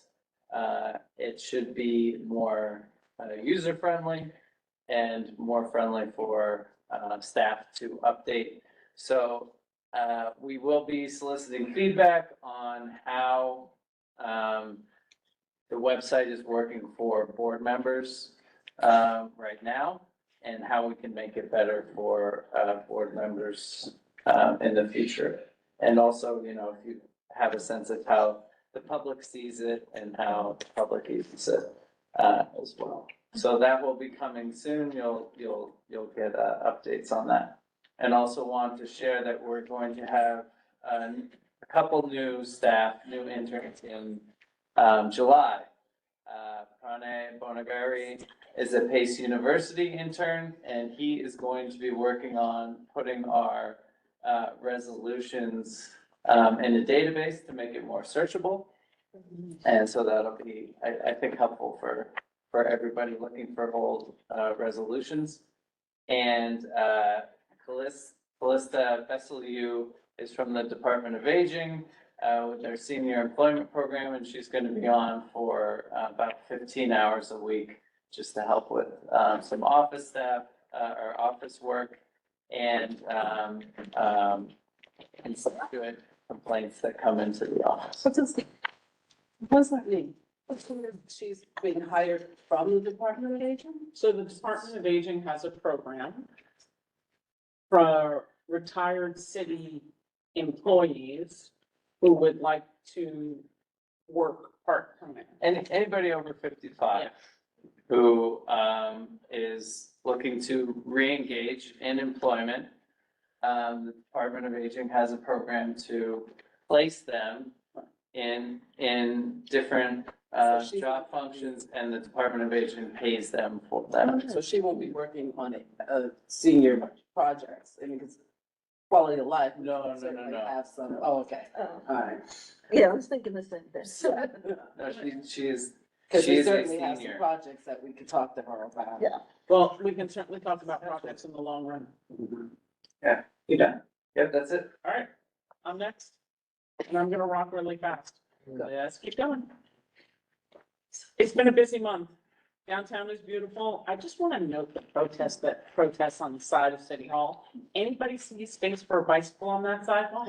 Just saying. What's that? It's pictures of up and around City Hall and, you know, we've got lots of beautiful flowers and beautiful shade and City Hall Park looks great and the sides look great for the protests, just saying.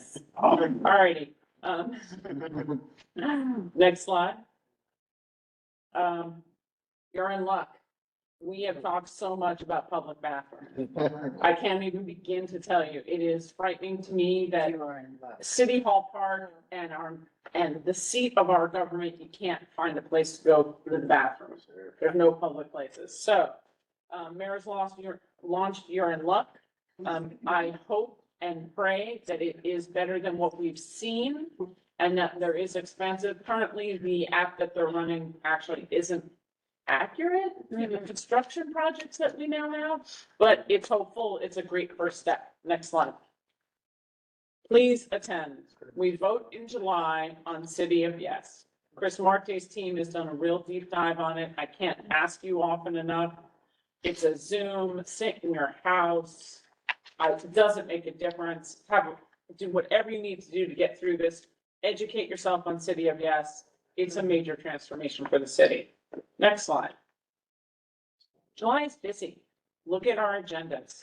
City of Yes and land use, residential parking permits will be discussed in transportation, amongst other things like potentially signing on to a congestion pricing letter. 105 Washington is coming back to quality of life and health and human services in July.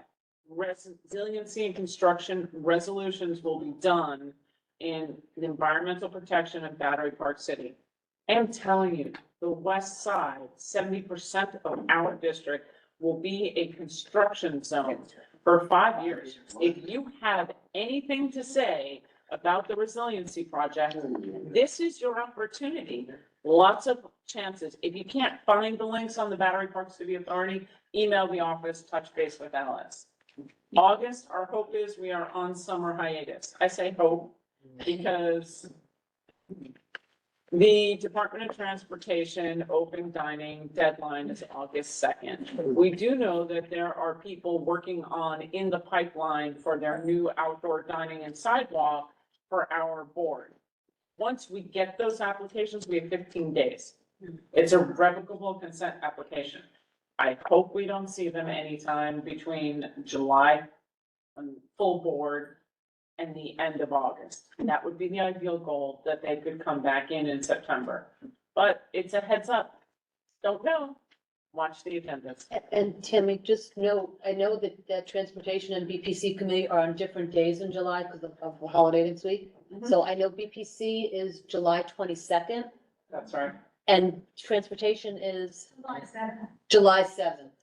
All of that was done, and land use is the Monday after July 4th weekend. All of the date changes were done in consideration that everybody should enjoy their holiday. Yeah. That's Sorry, transportation is what? 9. Yeah, 'cause July 7th is it's Weekend. July 9th. July 9th, okay, sorry. Transportation is the 9th. Yes. Is it possible that, seeing as we may have to meet in August, could we maybe get some waiver from the borough president's office to do it remotely? So The only thing we would have to do in August is an emergency executive meeting. An executive meeting operates as the de facto meeting of the month. And whatever resolutions we do at that point will then have to be ratified in September. So it doesn't have to be a full board. Carry on. Which is great for people, Except, yeah. as a If member you're of a the chair of a- executive committee. If you're a chair of a committee, it's not so. But if you're available, you should come online on. Yeah, site. if you're available, you can come in because we'd rather hear from you than not. Yeah, we do. And there's a good chance that maybe we do it online. Don't That tell would be, you. that would be great. Hopefully, we don't have any and everybody goes on vacation, no offense intended. I love you all, but yeah. And with that, and my chair report. No, I don't. First Precinct Community Council, I almost forgot. That is this week, on Thursday, the 27th. 6 o'clock. So it's at 6 o'clock. It is also the same night as the resiliency meeting. So they're both over around the same time. However, what I'm gonna say is this, if you end up at the resiliency meeting because it's at Peckslip School, just wander around the corner, see where 320 is. You'll understand what they're talking about. If you go to the First Precinct Community Council, make sure you got a buddy in your family who goes to the other one and you can swap conversations. All right, with that, I definitely close my chair report. Let's move on.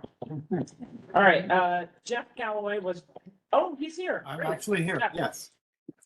So are we ready for nominating committee report? I guess we are.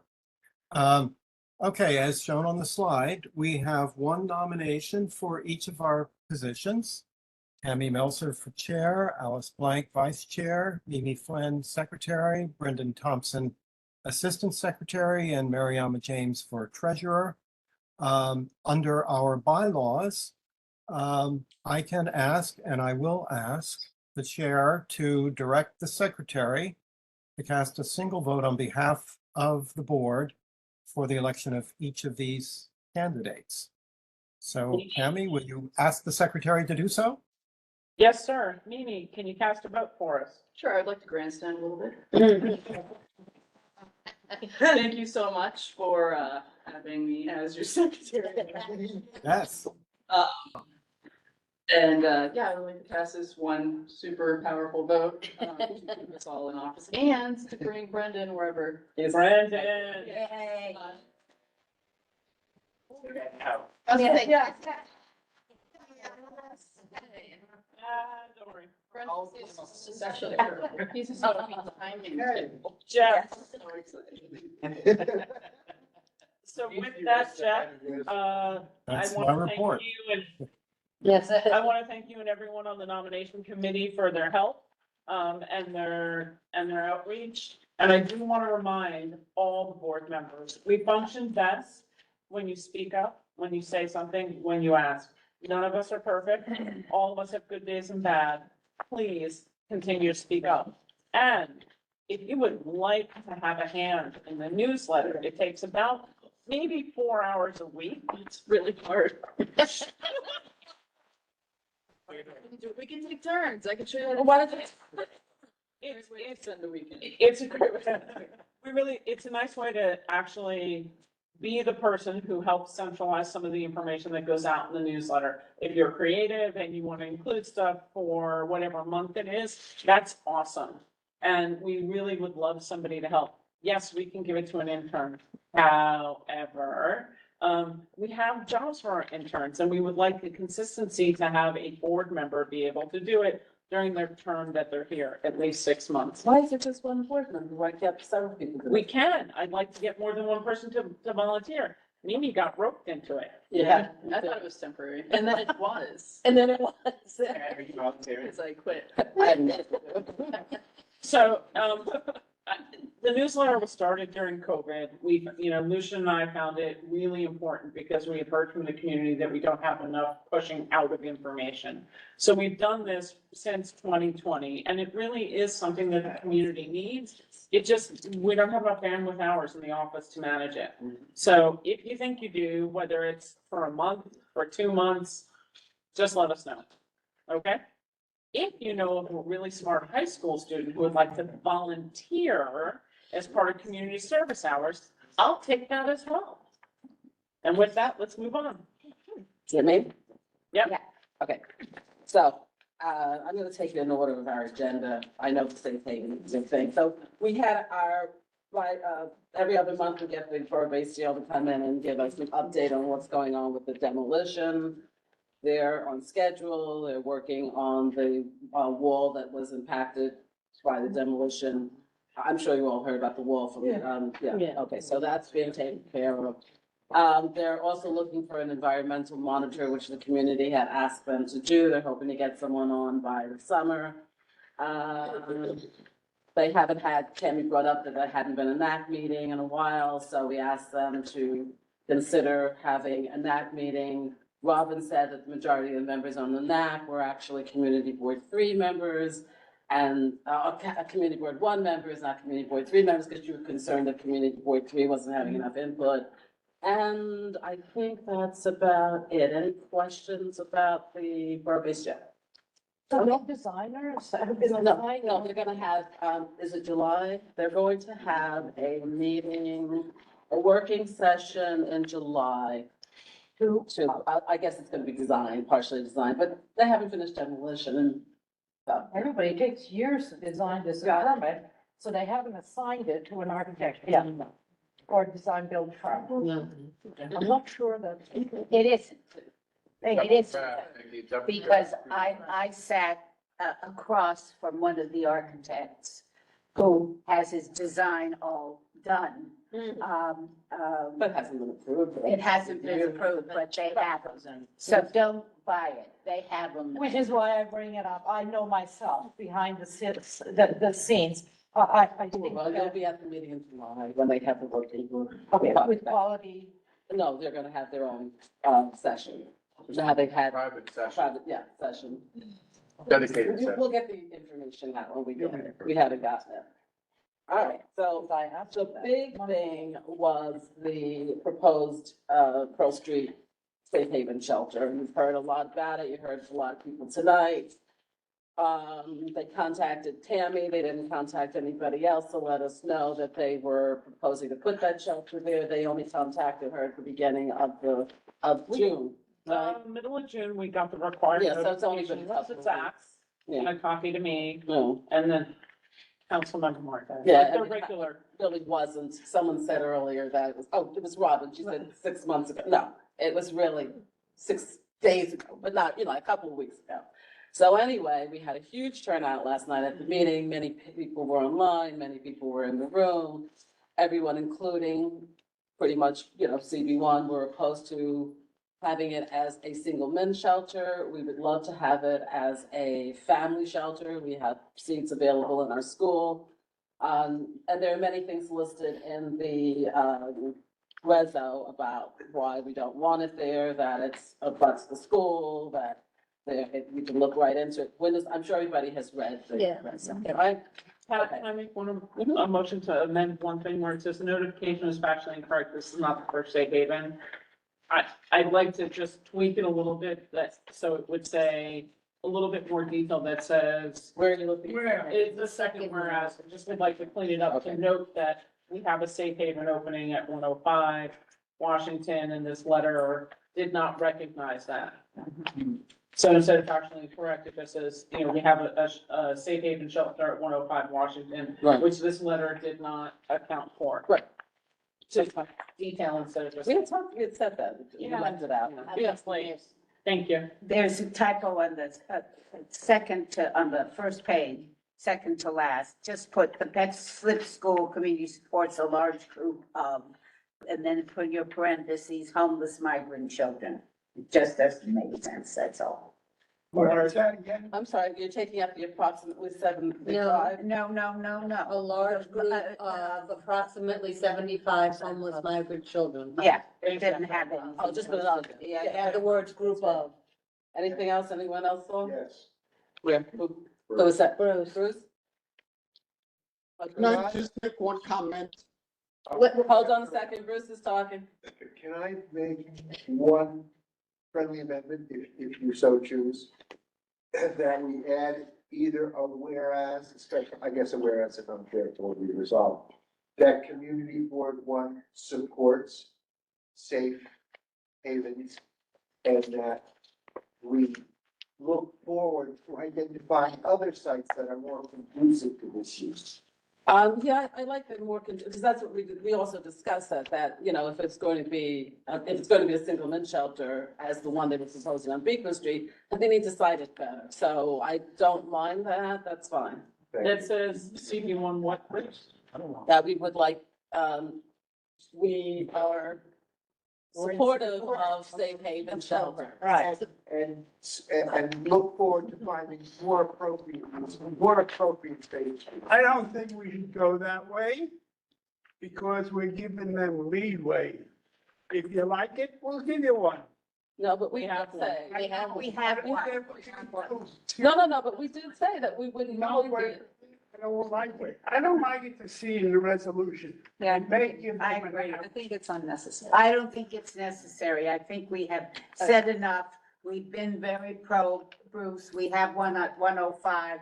We've been supportive. We haven't said anything.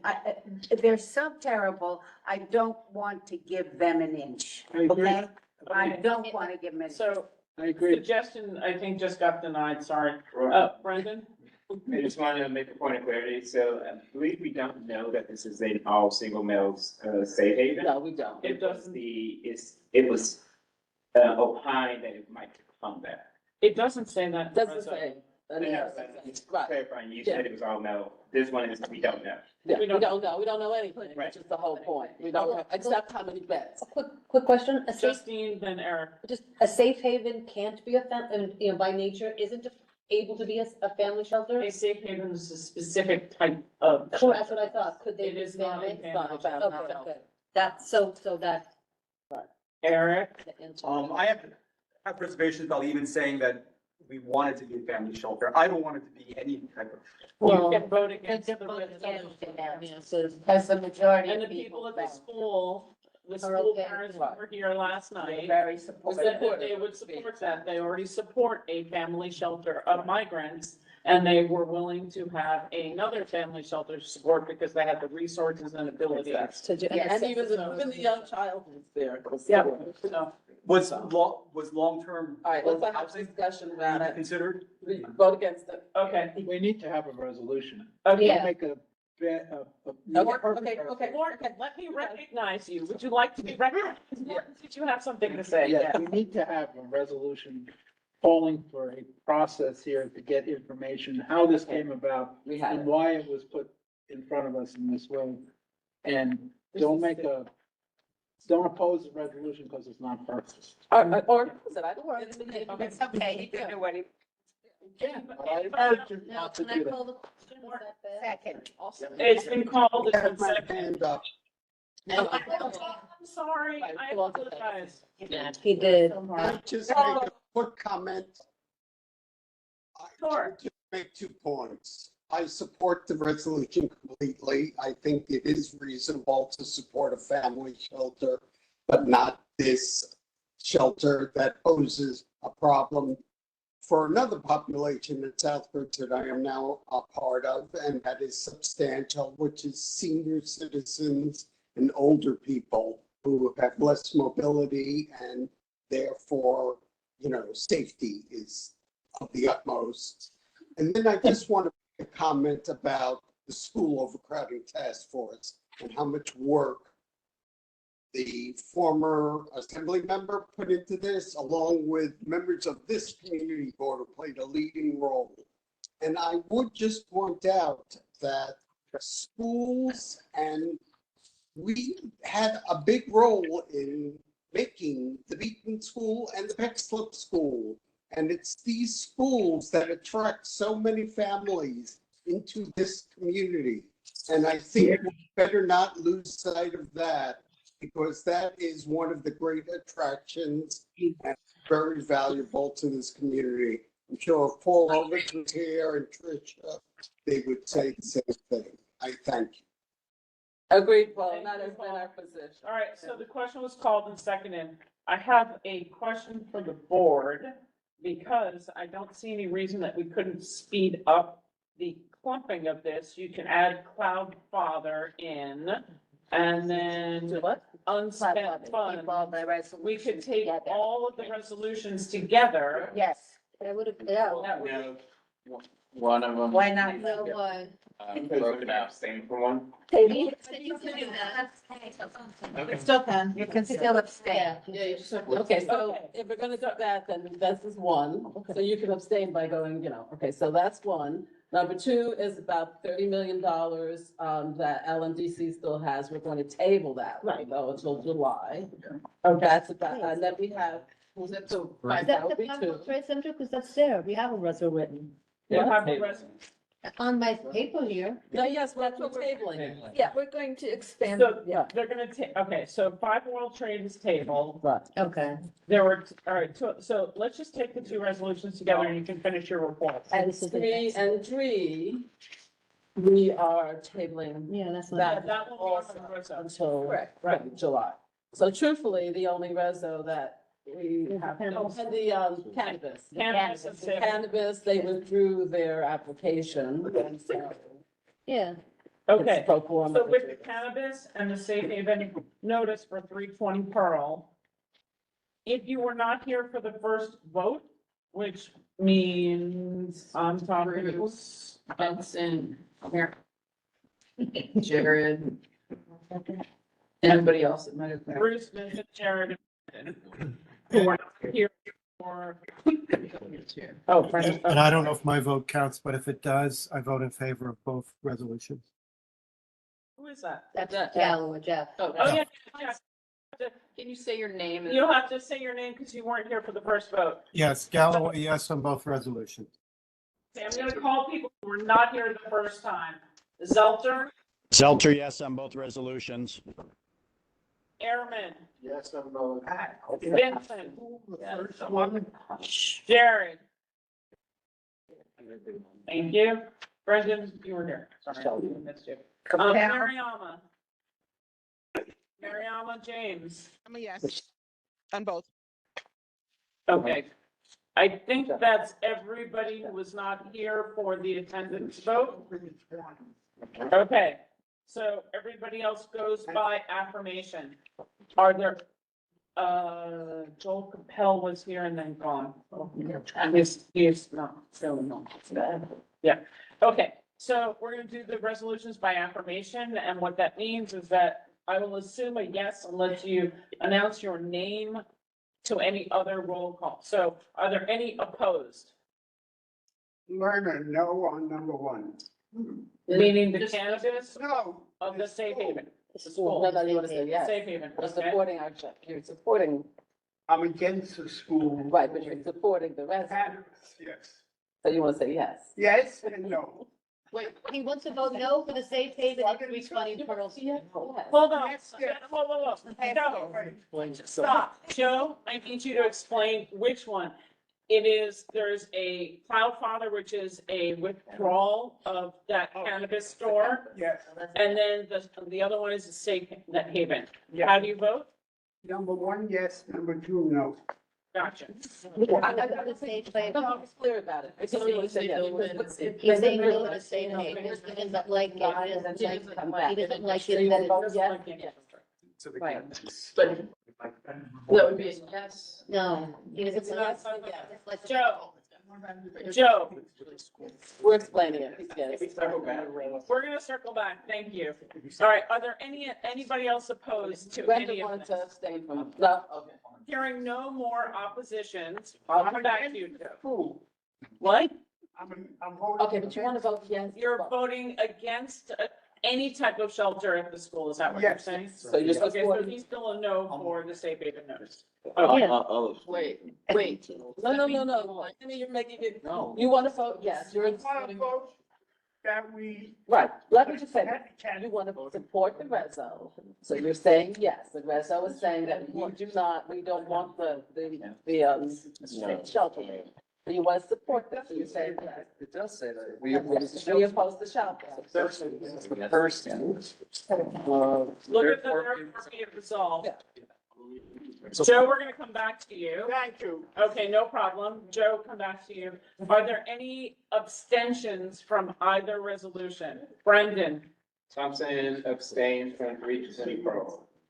Thompson abstains from 320 Pearl. Yes, they do safe haven.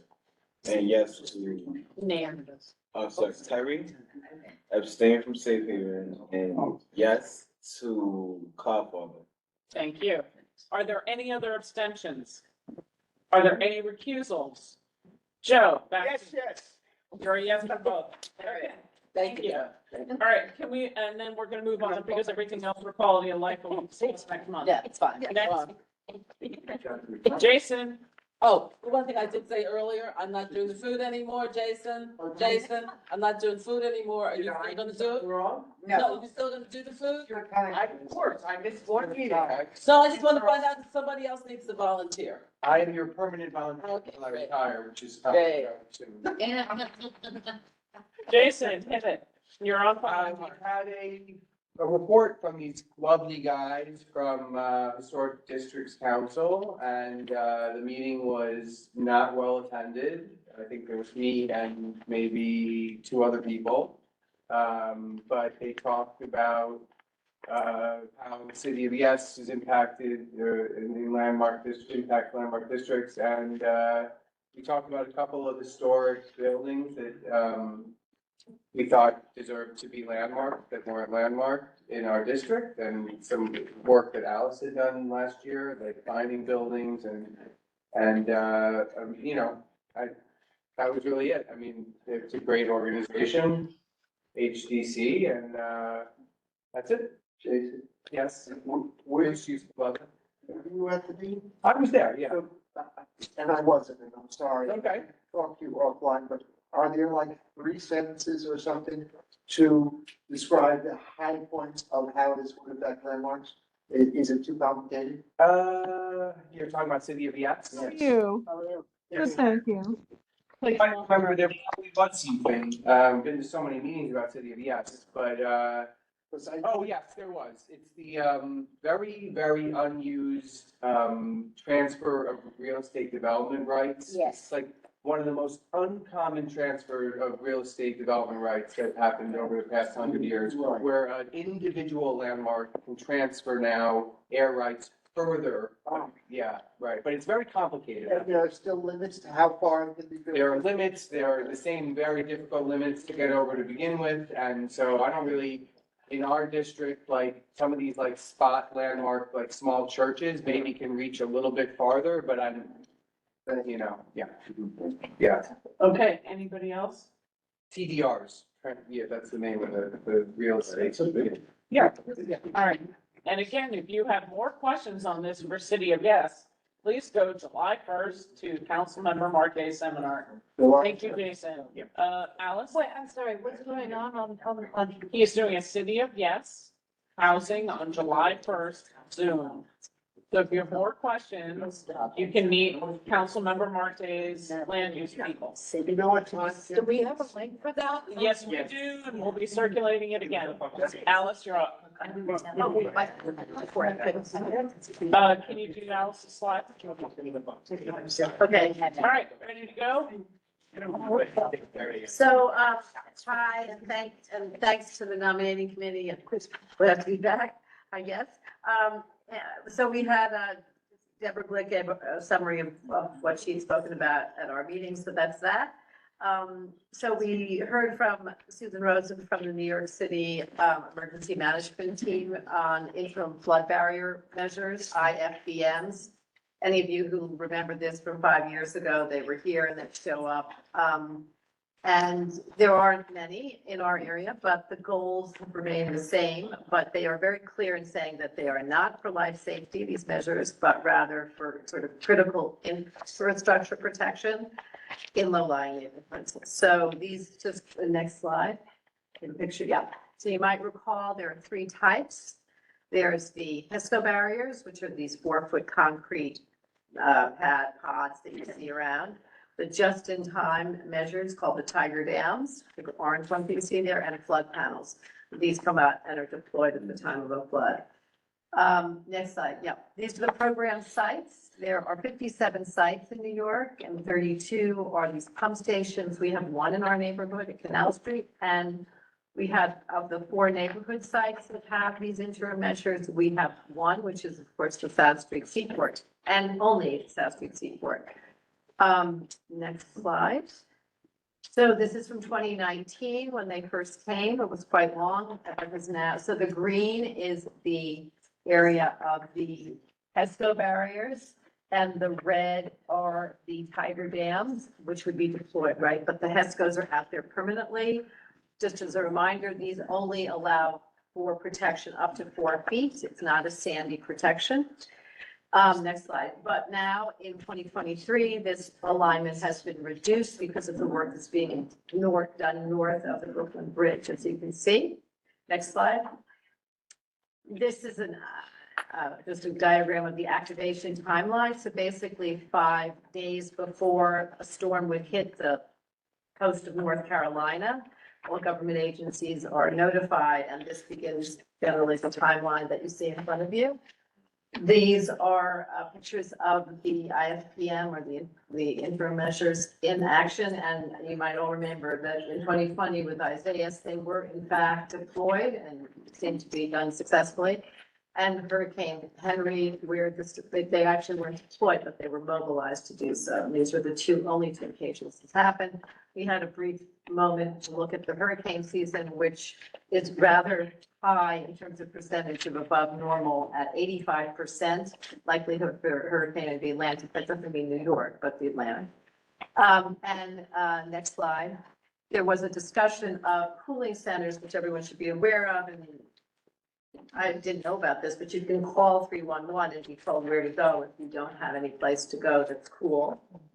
And so then we ended with a discussion, which is really important, which I think you probably, if anyone's been on the board for a while, we talk about a lot, which is the need for interim measures on the west side.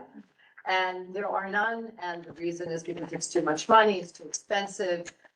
It's not clear as to exactly how these would be integrated into the system. And Tammy brought up a very good point, which we're going to follow up on, which is we asked this agency to please work with Battery Park City Authority to talk about how their idea of crossing over 9A will influence and could potentially have impact on an interim measure. Could there be some way that interim measures could be tied in with what the Battery Park City Authority is offering? So I thought that was a really worthwhile idea to follow up on, because as of today, we have absolutely nothing on the west side of Manhattan, north of Chamber Street, where Battery Park City ends, for any protection, interim or otherwise. So just a heads up. And that's it. And then we had a presentation after that from something called the Institute for Sustainable Infrastructure. Who were they? We had never heard of them before, but Tammy and Zach had received a letter stating that this is a group that's actually working as a third-party sort of review group to look at the resiliency plans on the east side, specifically right now, the Seaport resilience plans. And so we asked, who are they? They came and they told us that who they are, more or less, which is a group that is a not-for-profit that looks to give tools to address and assess the sort of how good is the infrastructure, the resiliency infrastructure that's being offered up to the city. And it's kind of like LEED for any of you in the building or construction industry, right? It's kind of heightened, better than standard. How are they actually doing better than, the average Joe is doing? Can they actually do things that are innovative and creative?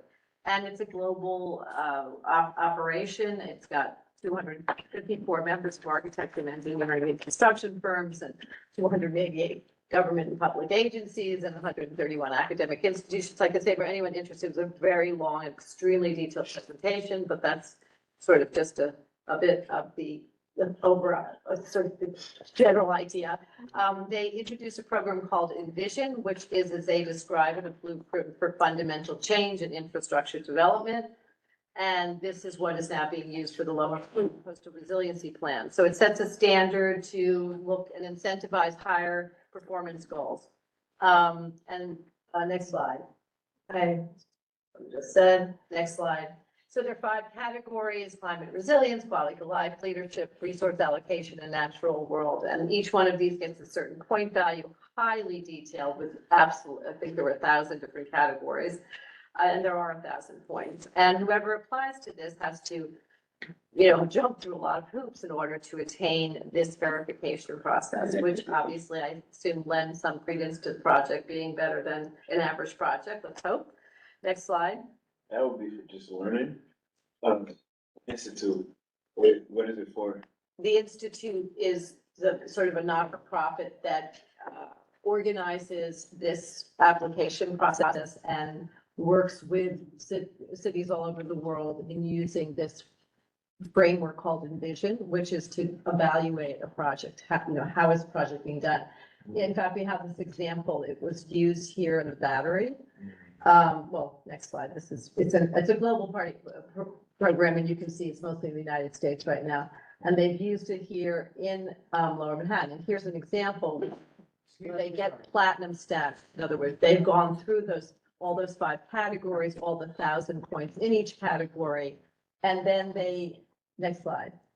Some of these things that they are doing, the Battery that makes that more special is the minimizing of the construction impact. Right? They're going to utilize barges rather than trucks to bring in material and have fishing boats come out. Well, this is a really good thing. It may cost more money, but they're going to do this and they're committing to this. And this allows them the status to the project. The other thing they're doing is resource allocation, or this particular type of aggregate that's using recycled materials. It's actually really quite interesting. Again, an innovation. So they get high marks for innovation, which puts them at a level that allows them to, again, get accredited rather at a high level for the resiliency project. Another example is the salvaging and refurbishing of materials. And here they're showing the wooden sea reels at the Battery. Great aspect of the project. And one other, there's a good example, granite salvage, right? That a lot of the granite will be reused in many different ways in the park. And last slide, I don't know if there's anything else here. Oh, that's it. Okay, so I think, as Zach had said, the system that is supposed to be used will be used at the Seaport Coastal Resilience. So those of you who are interested in that project, there'll be a open house on this Thursday before the debate at Texas School to learn more about that project. And this system will be used on that project. And I think all the Lower Manhattan Coastal Resiliency projects. So we'll be following that. That's it. Thank you. Okay, next committee. Patrick. Patrick. I was next on the list, but on my next after land use. Yeah. Okay, so let Patrick do first, then me. It's fine. Okay. No resolutions from my opinion.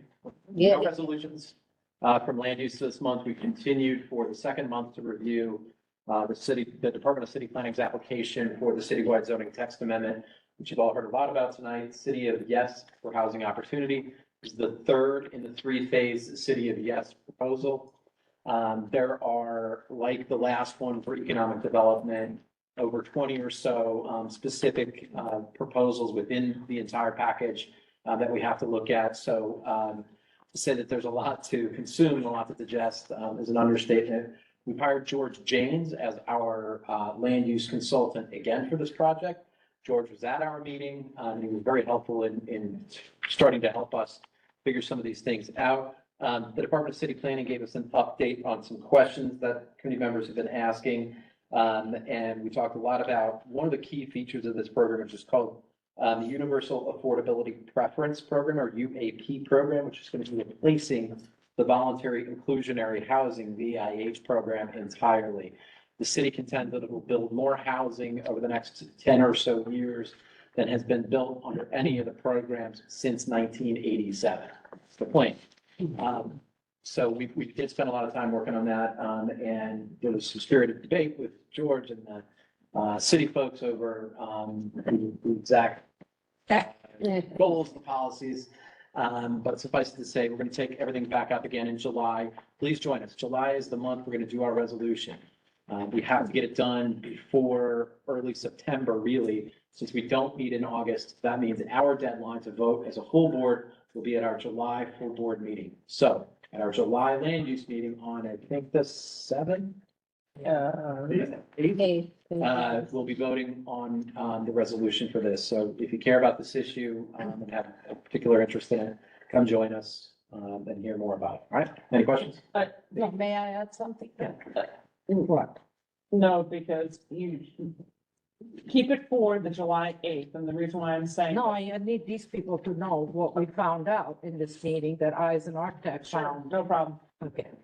And this is why we all have to, attend these things. So it turns out when this presentation was provided to us, and then George explained some of the additional changes that were never brought to us, right? One of the problems that I felt, and tell me if I were wrong, that essentially this entire proposed text, which is not just about text, architecture is three-dimensional, so it's diagrammatic, has mostly been worked on by lawyers, real estate board people, and developers. And so when we asked, I specifically asked, did architects have an opportunity to review any or all of what parts of this proposed text amendment? The answer was they're giving an AIA talk tomorrow.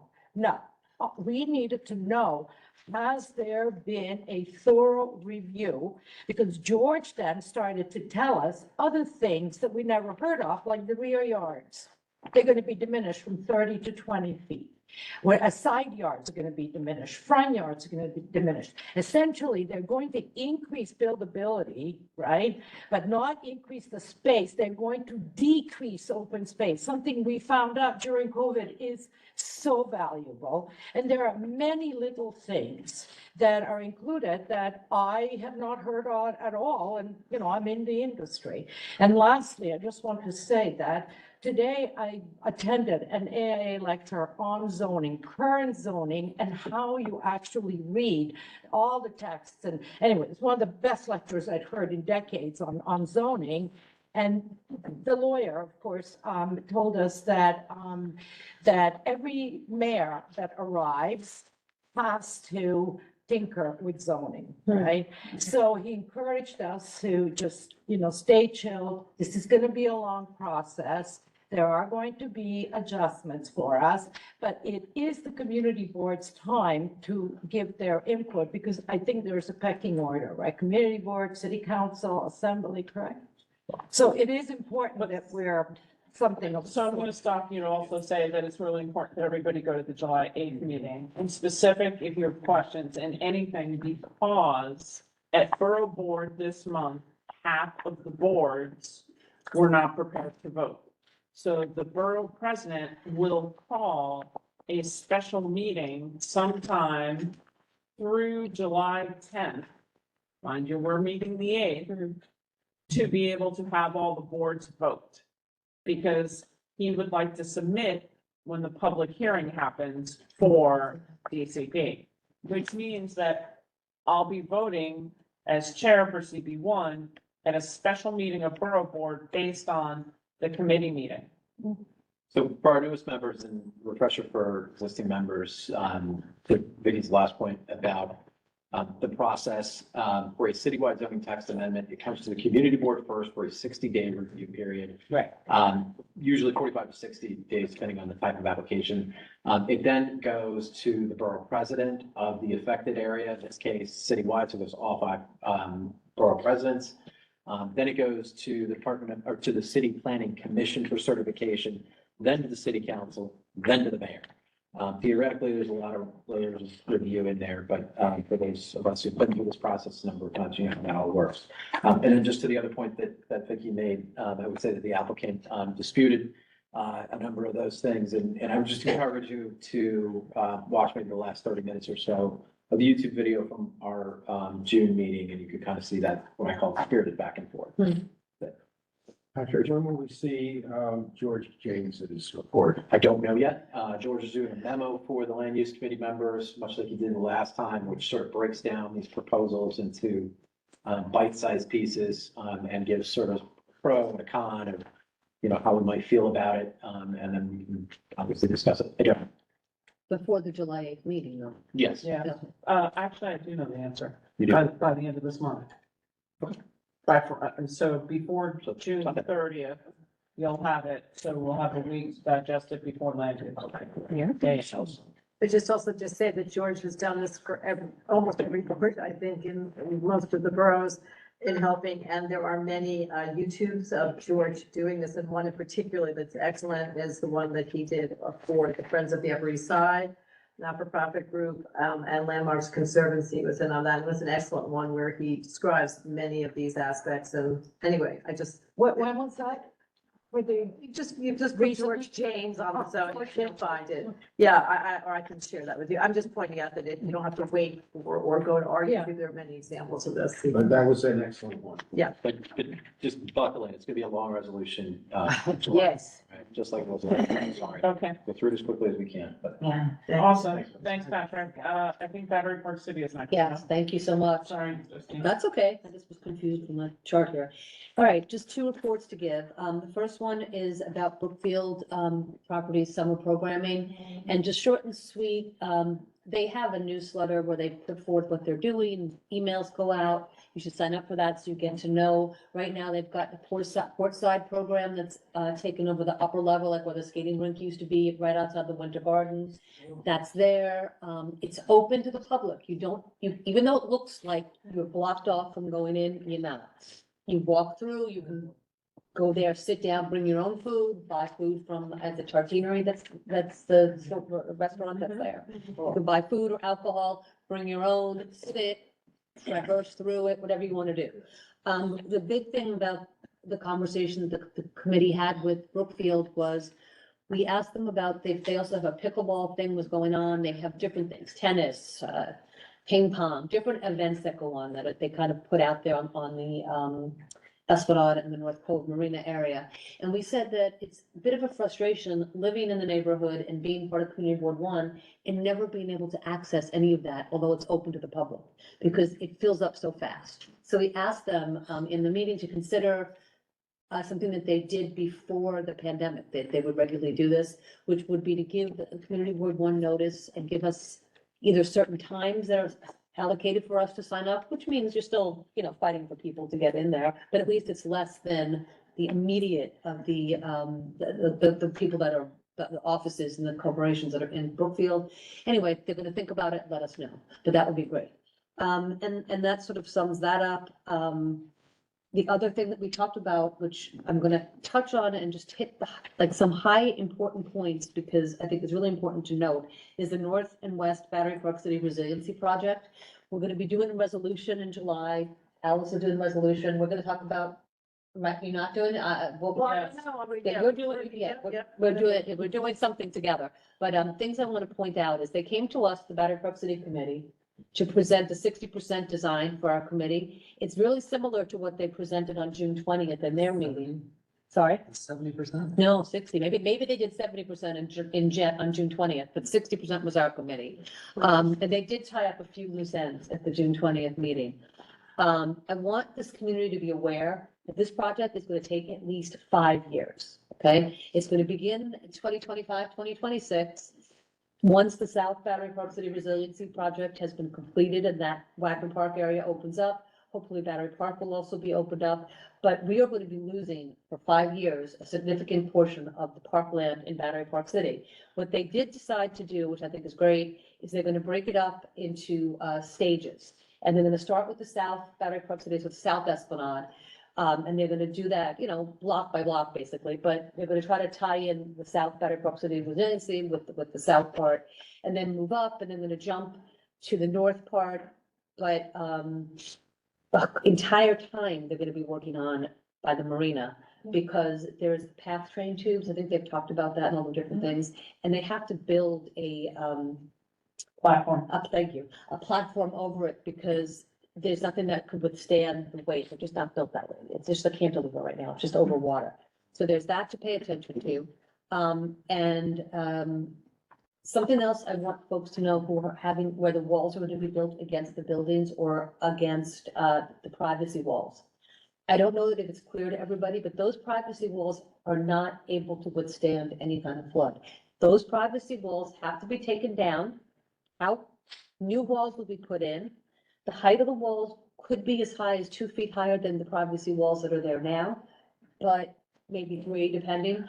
But it's going to be a huge construction project. Those walls, it's about 2 years of time. They're going to try to go through it quickly, but it's huge. And they are working with us. what else? Something else to note is the pump station at the plaza next to Stuyvesant High School.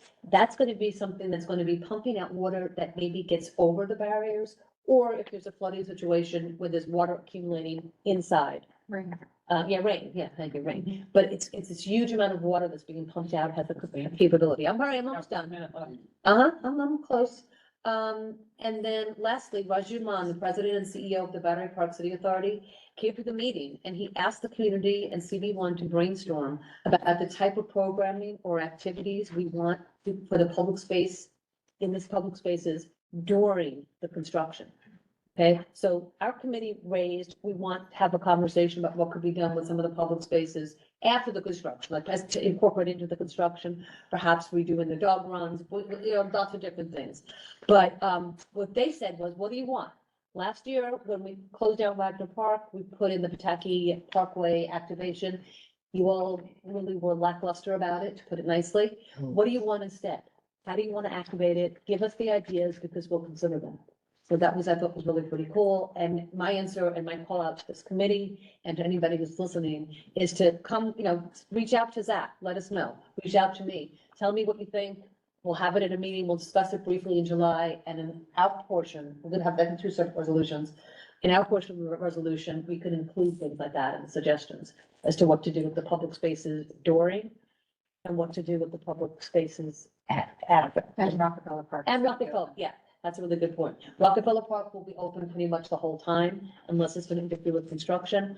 And they said it. But the playground will not be. Yeah. The children's playground will be dramatically. Affected, exactly. It'll be closed at least, the playground will be closed at least a year, maybe 2, depending on how it breaks out. But they're going to try to put back those really cool, the elephant and some of the water features that were in the park. Like we've had kids and play there. Take a look at watch the recordings. June 20th is also available online. Put your comments in. Don't complain later that you didn't know. Yes, exactly. This is your Say chance. what you want of all age groups. Yeah. If you have concerns about accessibility, say it. If you have concerns about kids, say it. If you have concerns about trees, about water, yes, about that's right. flowers, about whatever it is, say something. Say something, because they also talked about trees briefly about it. Again, And it's watch in there. the Watch recording. it. Yeah. Alice? Yeah, I just want to say that the way that it'll probably work out best, I just want to make sure everyone's aware, is that in Justine's committee, I think you'll be looking at the construction and the timeline. Yep. And the impacts. To the community, yeah.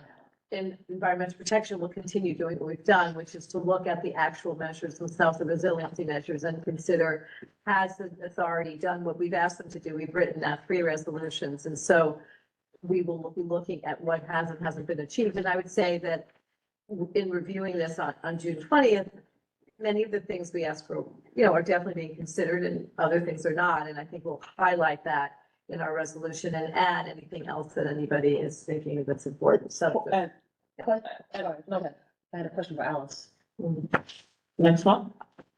After committee. Okay, yeah. Okay. Let's go to the next committee. Yeah. Oh, Paul. okay, everyone. I'm here to cover these 3 issues that were covered at the committee meeting. The first was the China Institute in America. The CEO was at the meeting, George Gett. He reported on this nonprofit organization dedicated to deepening the world's understanding of China through programs in art, business, culinary, culture, and education. They moved into this community in 2015. They've been around for 98 years, but they're now at 100 Washington Street. China Institute's gallery is considered one of the most highly regarded as far as Chinese art is concerned. And they also offer quite a bit of language and cultural instruction for people of all ages. And just this month, they opened their newest facility, which is a 3,000 square foot center on culinary matters.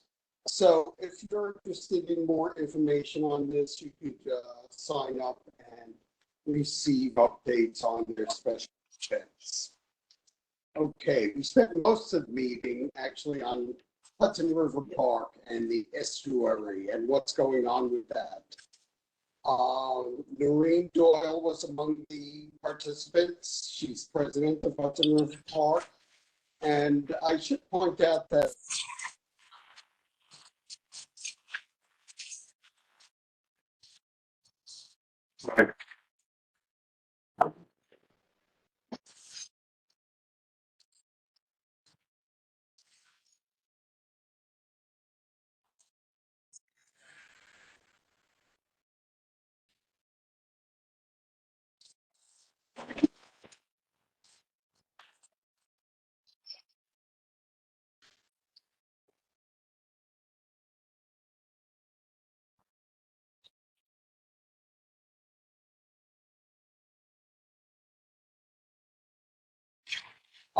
the estuary itself will have many tanks showing all the fish and other habitat that lives in the waters below, and there will be both year-round.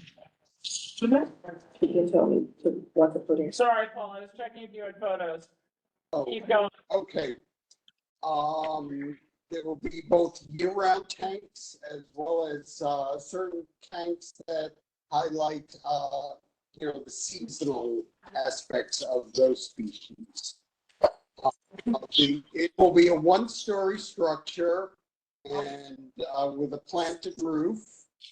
Current schematic design was a lot of people, including myself, found very appealing and attractive, and they've worked very hard on it.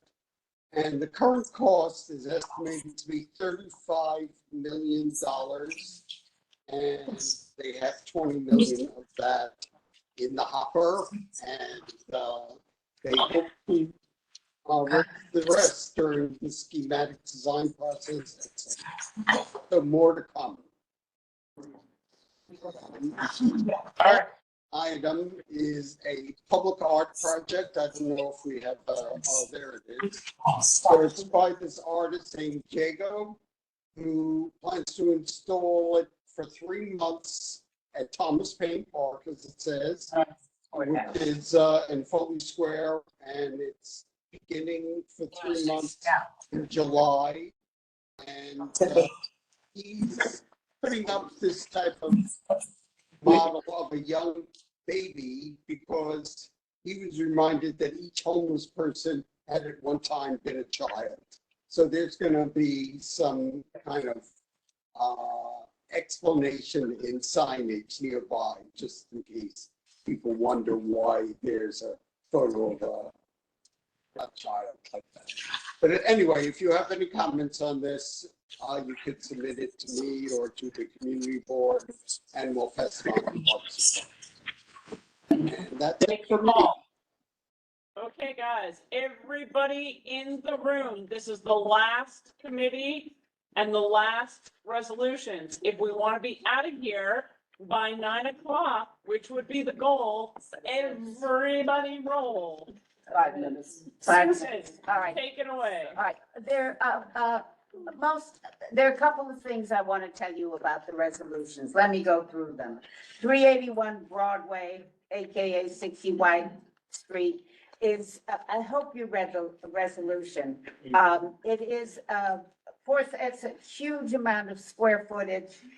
They're going to only have a certain amount of people. It's an after gallery gathering place for maybe what I'm trying to see, a public capacity of 74 people. But there's huge, like 4,000 square feet, and they are only using that piece of the space for a kind of a environmental showroom, of lighting and furniture and whatever.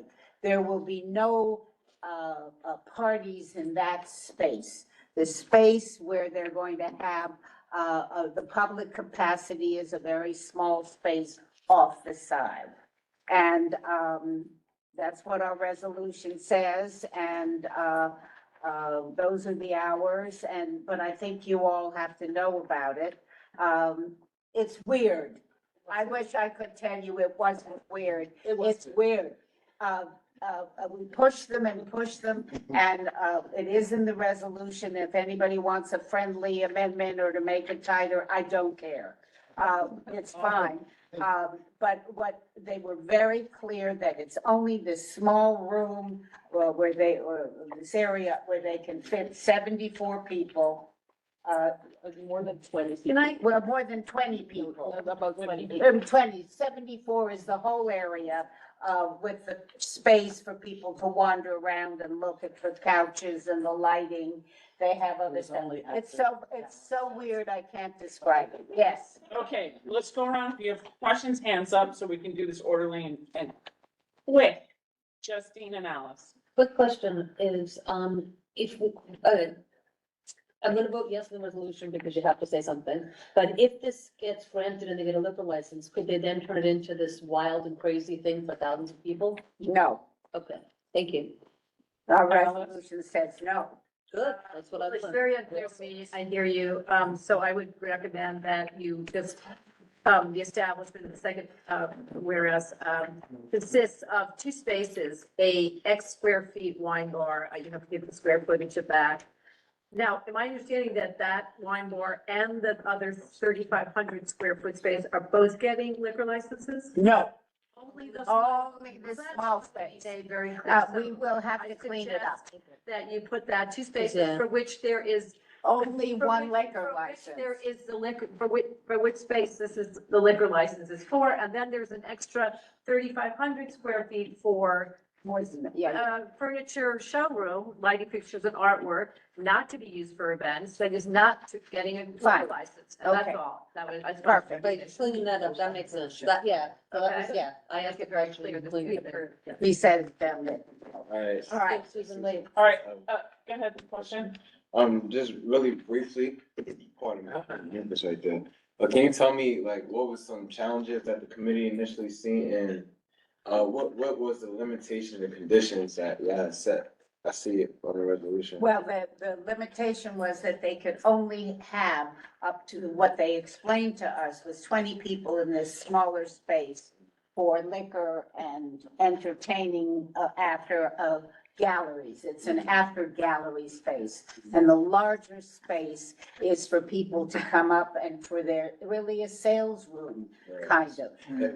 What were some of the issues that the committee has seen? Well, we were worried that they wouldn't be able to, we didn't want them to have liquor and entertaining in the larger space, as Alice We didn't want them to have a lot of cars. We didn't want them to turn it into a party space. And we wanted them to monitor people going, in and out of the building. Sounds good. Okay, that sounds fair. Yeah. I think it was fair. Okay, I agree with you. Do we want to vote on them all at once or just vote on this? So we have to, stop. We have one. Stop. We have to do one as roll call. Okay, let's do And the then dim. everything else together. Okay, let's do the dim sum as roll call, because it's the easiest one. That's the wonderful place on, William Street. Okay, so let's do it. Let me go through one other thing I want for you to understand, which is 10 South Street. One of our favorite places that we approved way back. It's Cipriani, and there is nothing for the community. I want you all to just know that.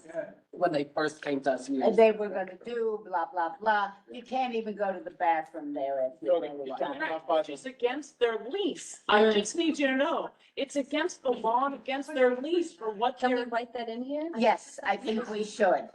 Okay? I think it's Talking about by the ferry. push for the. Space that will be Promised. And they have to abide by the agreements that they made with EDC regarding public access and public space and public hours. All right, we'll have to write that in. Yeah. Zach, and And it is an interior designated landmark, a rare case of it. Yeah, you should And note that. Interior designated landmarks must have some public access. the great exception. The rule was Leonard Street, where but the law also, LPC law, is that there must be some public accessibility to an inferior designated landmark space. Okay, so don't try to make it worse. I guess you go there. That's the only way, if you want to go and say, I'd like to use the bathroom. I mean, you know. Okay, stop the crosstalk so we can get out of here. So we will amend, we will. Bruce, can you please email that to Onej? Can I just write it down? Yes. Yes, That's even better. that's even Okay. better. Put it all in. Bruce is gonna write that down. Then, Jason had stuff. No. No, your hands up. Yeah, Eric. because Tammy, I remember you mentioned this, they should have a sign, because people don't even know that it's public space. Can we say that, put that they should have a sign, or? I don't think so. Because it's a landmark location, the sign would have to be approved. It's a much longer. It's much longer. Yeah, but It is a private pub. say it's a public. Okay. I think it's a requirement.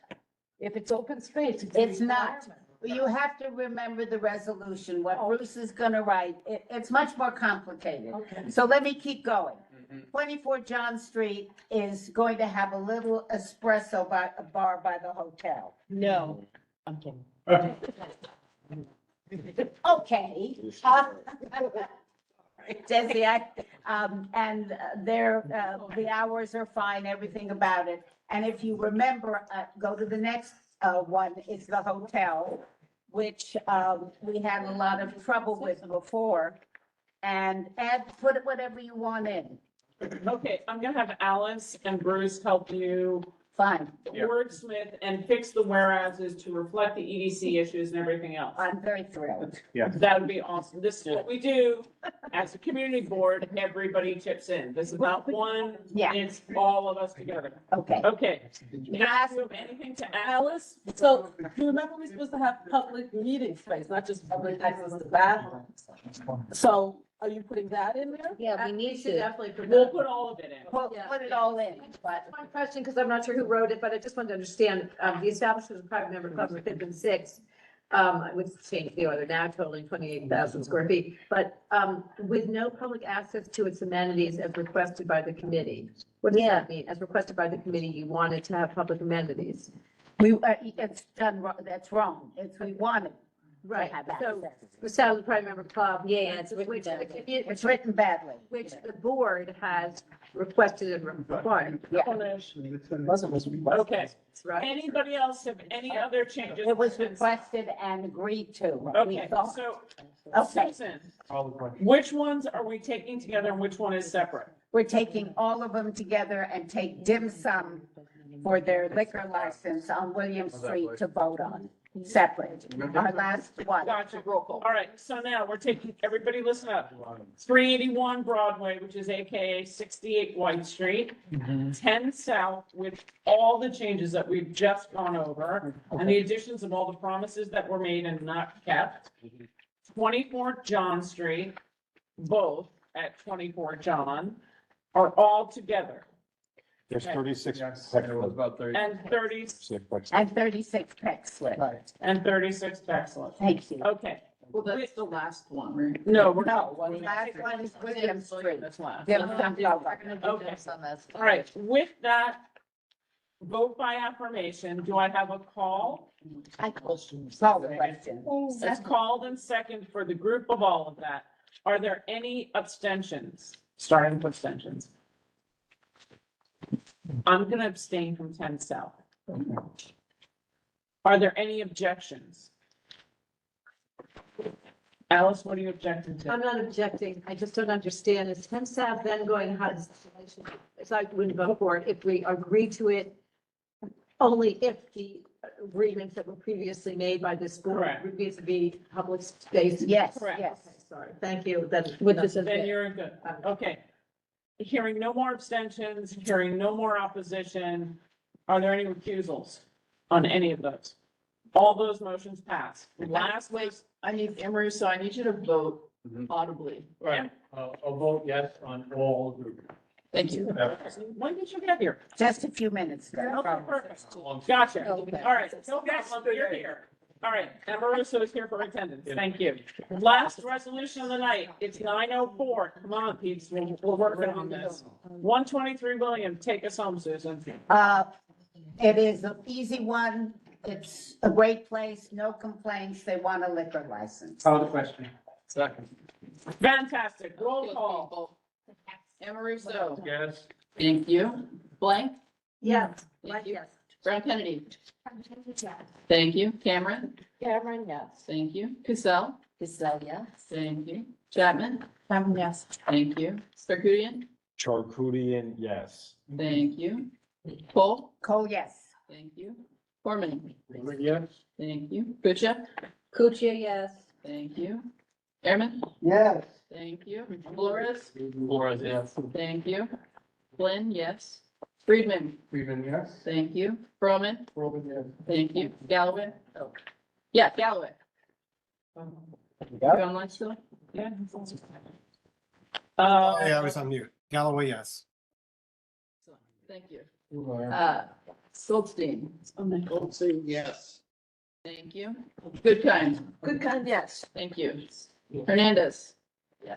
Thank you. Rashad. Thank you. James. Mariama. She's there. Nope, she's gone. Oh. That's okay. Joyce. Okay. Thank you. Canal. No, yes. Thank you. Lerner. Lerner, yes. Thank you. Lewinson. Lewinson, yes. Thank you. Lynn. Yes. Thank you. Lyon. Lyon, yes. Thank you. Meltzer. Yes. Thank you.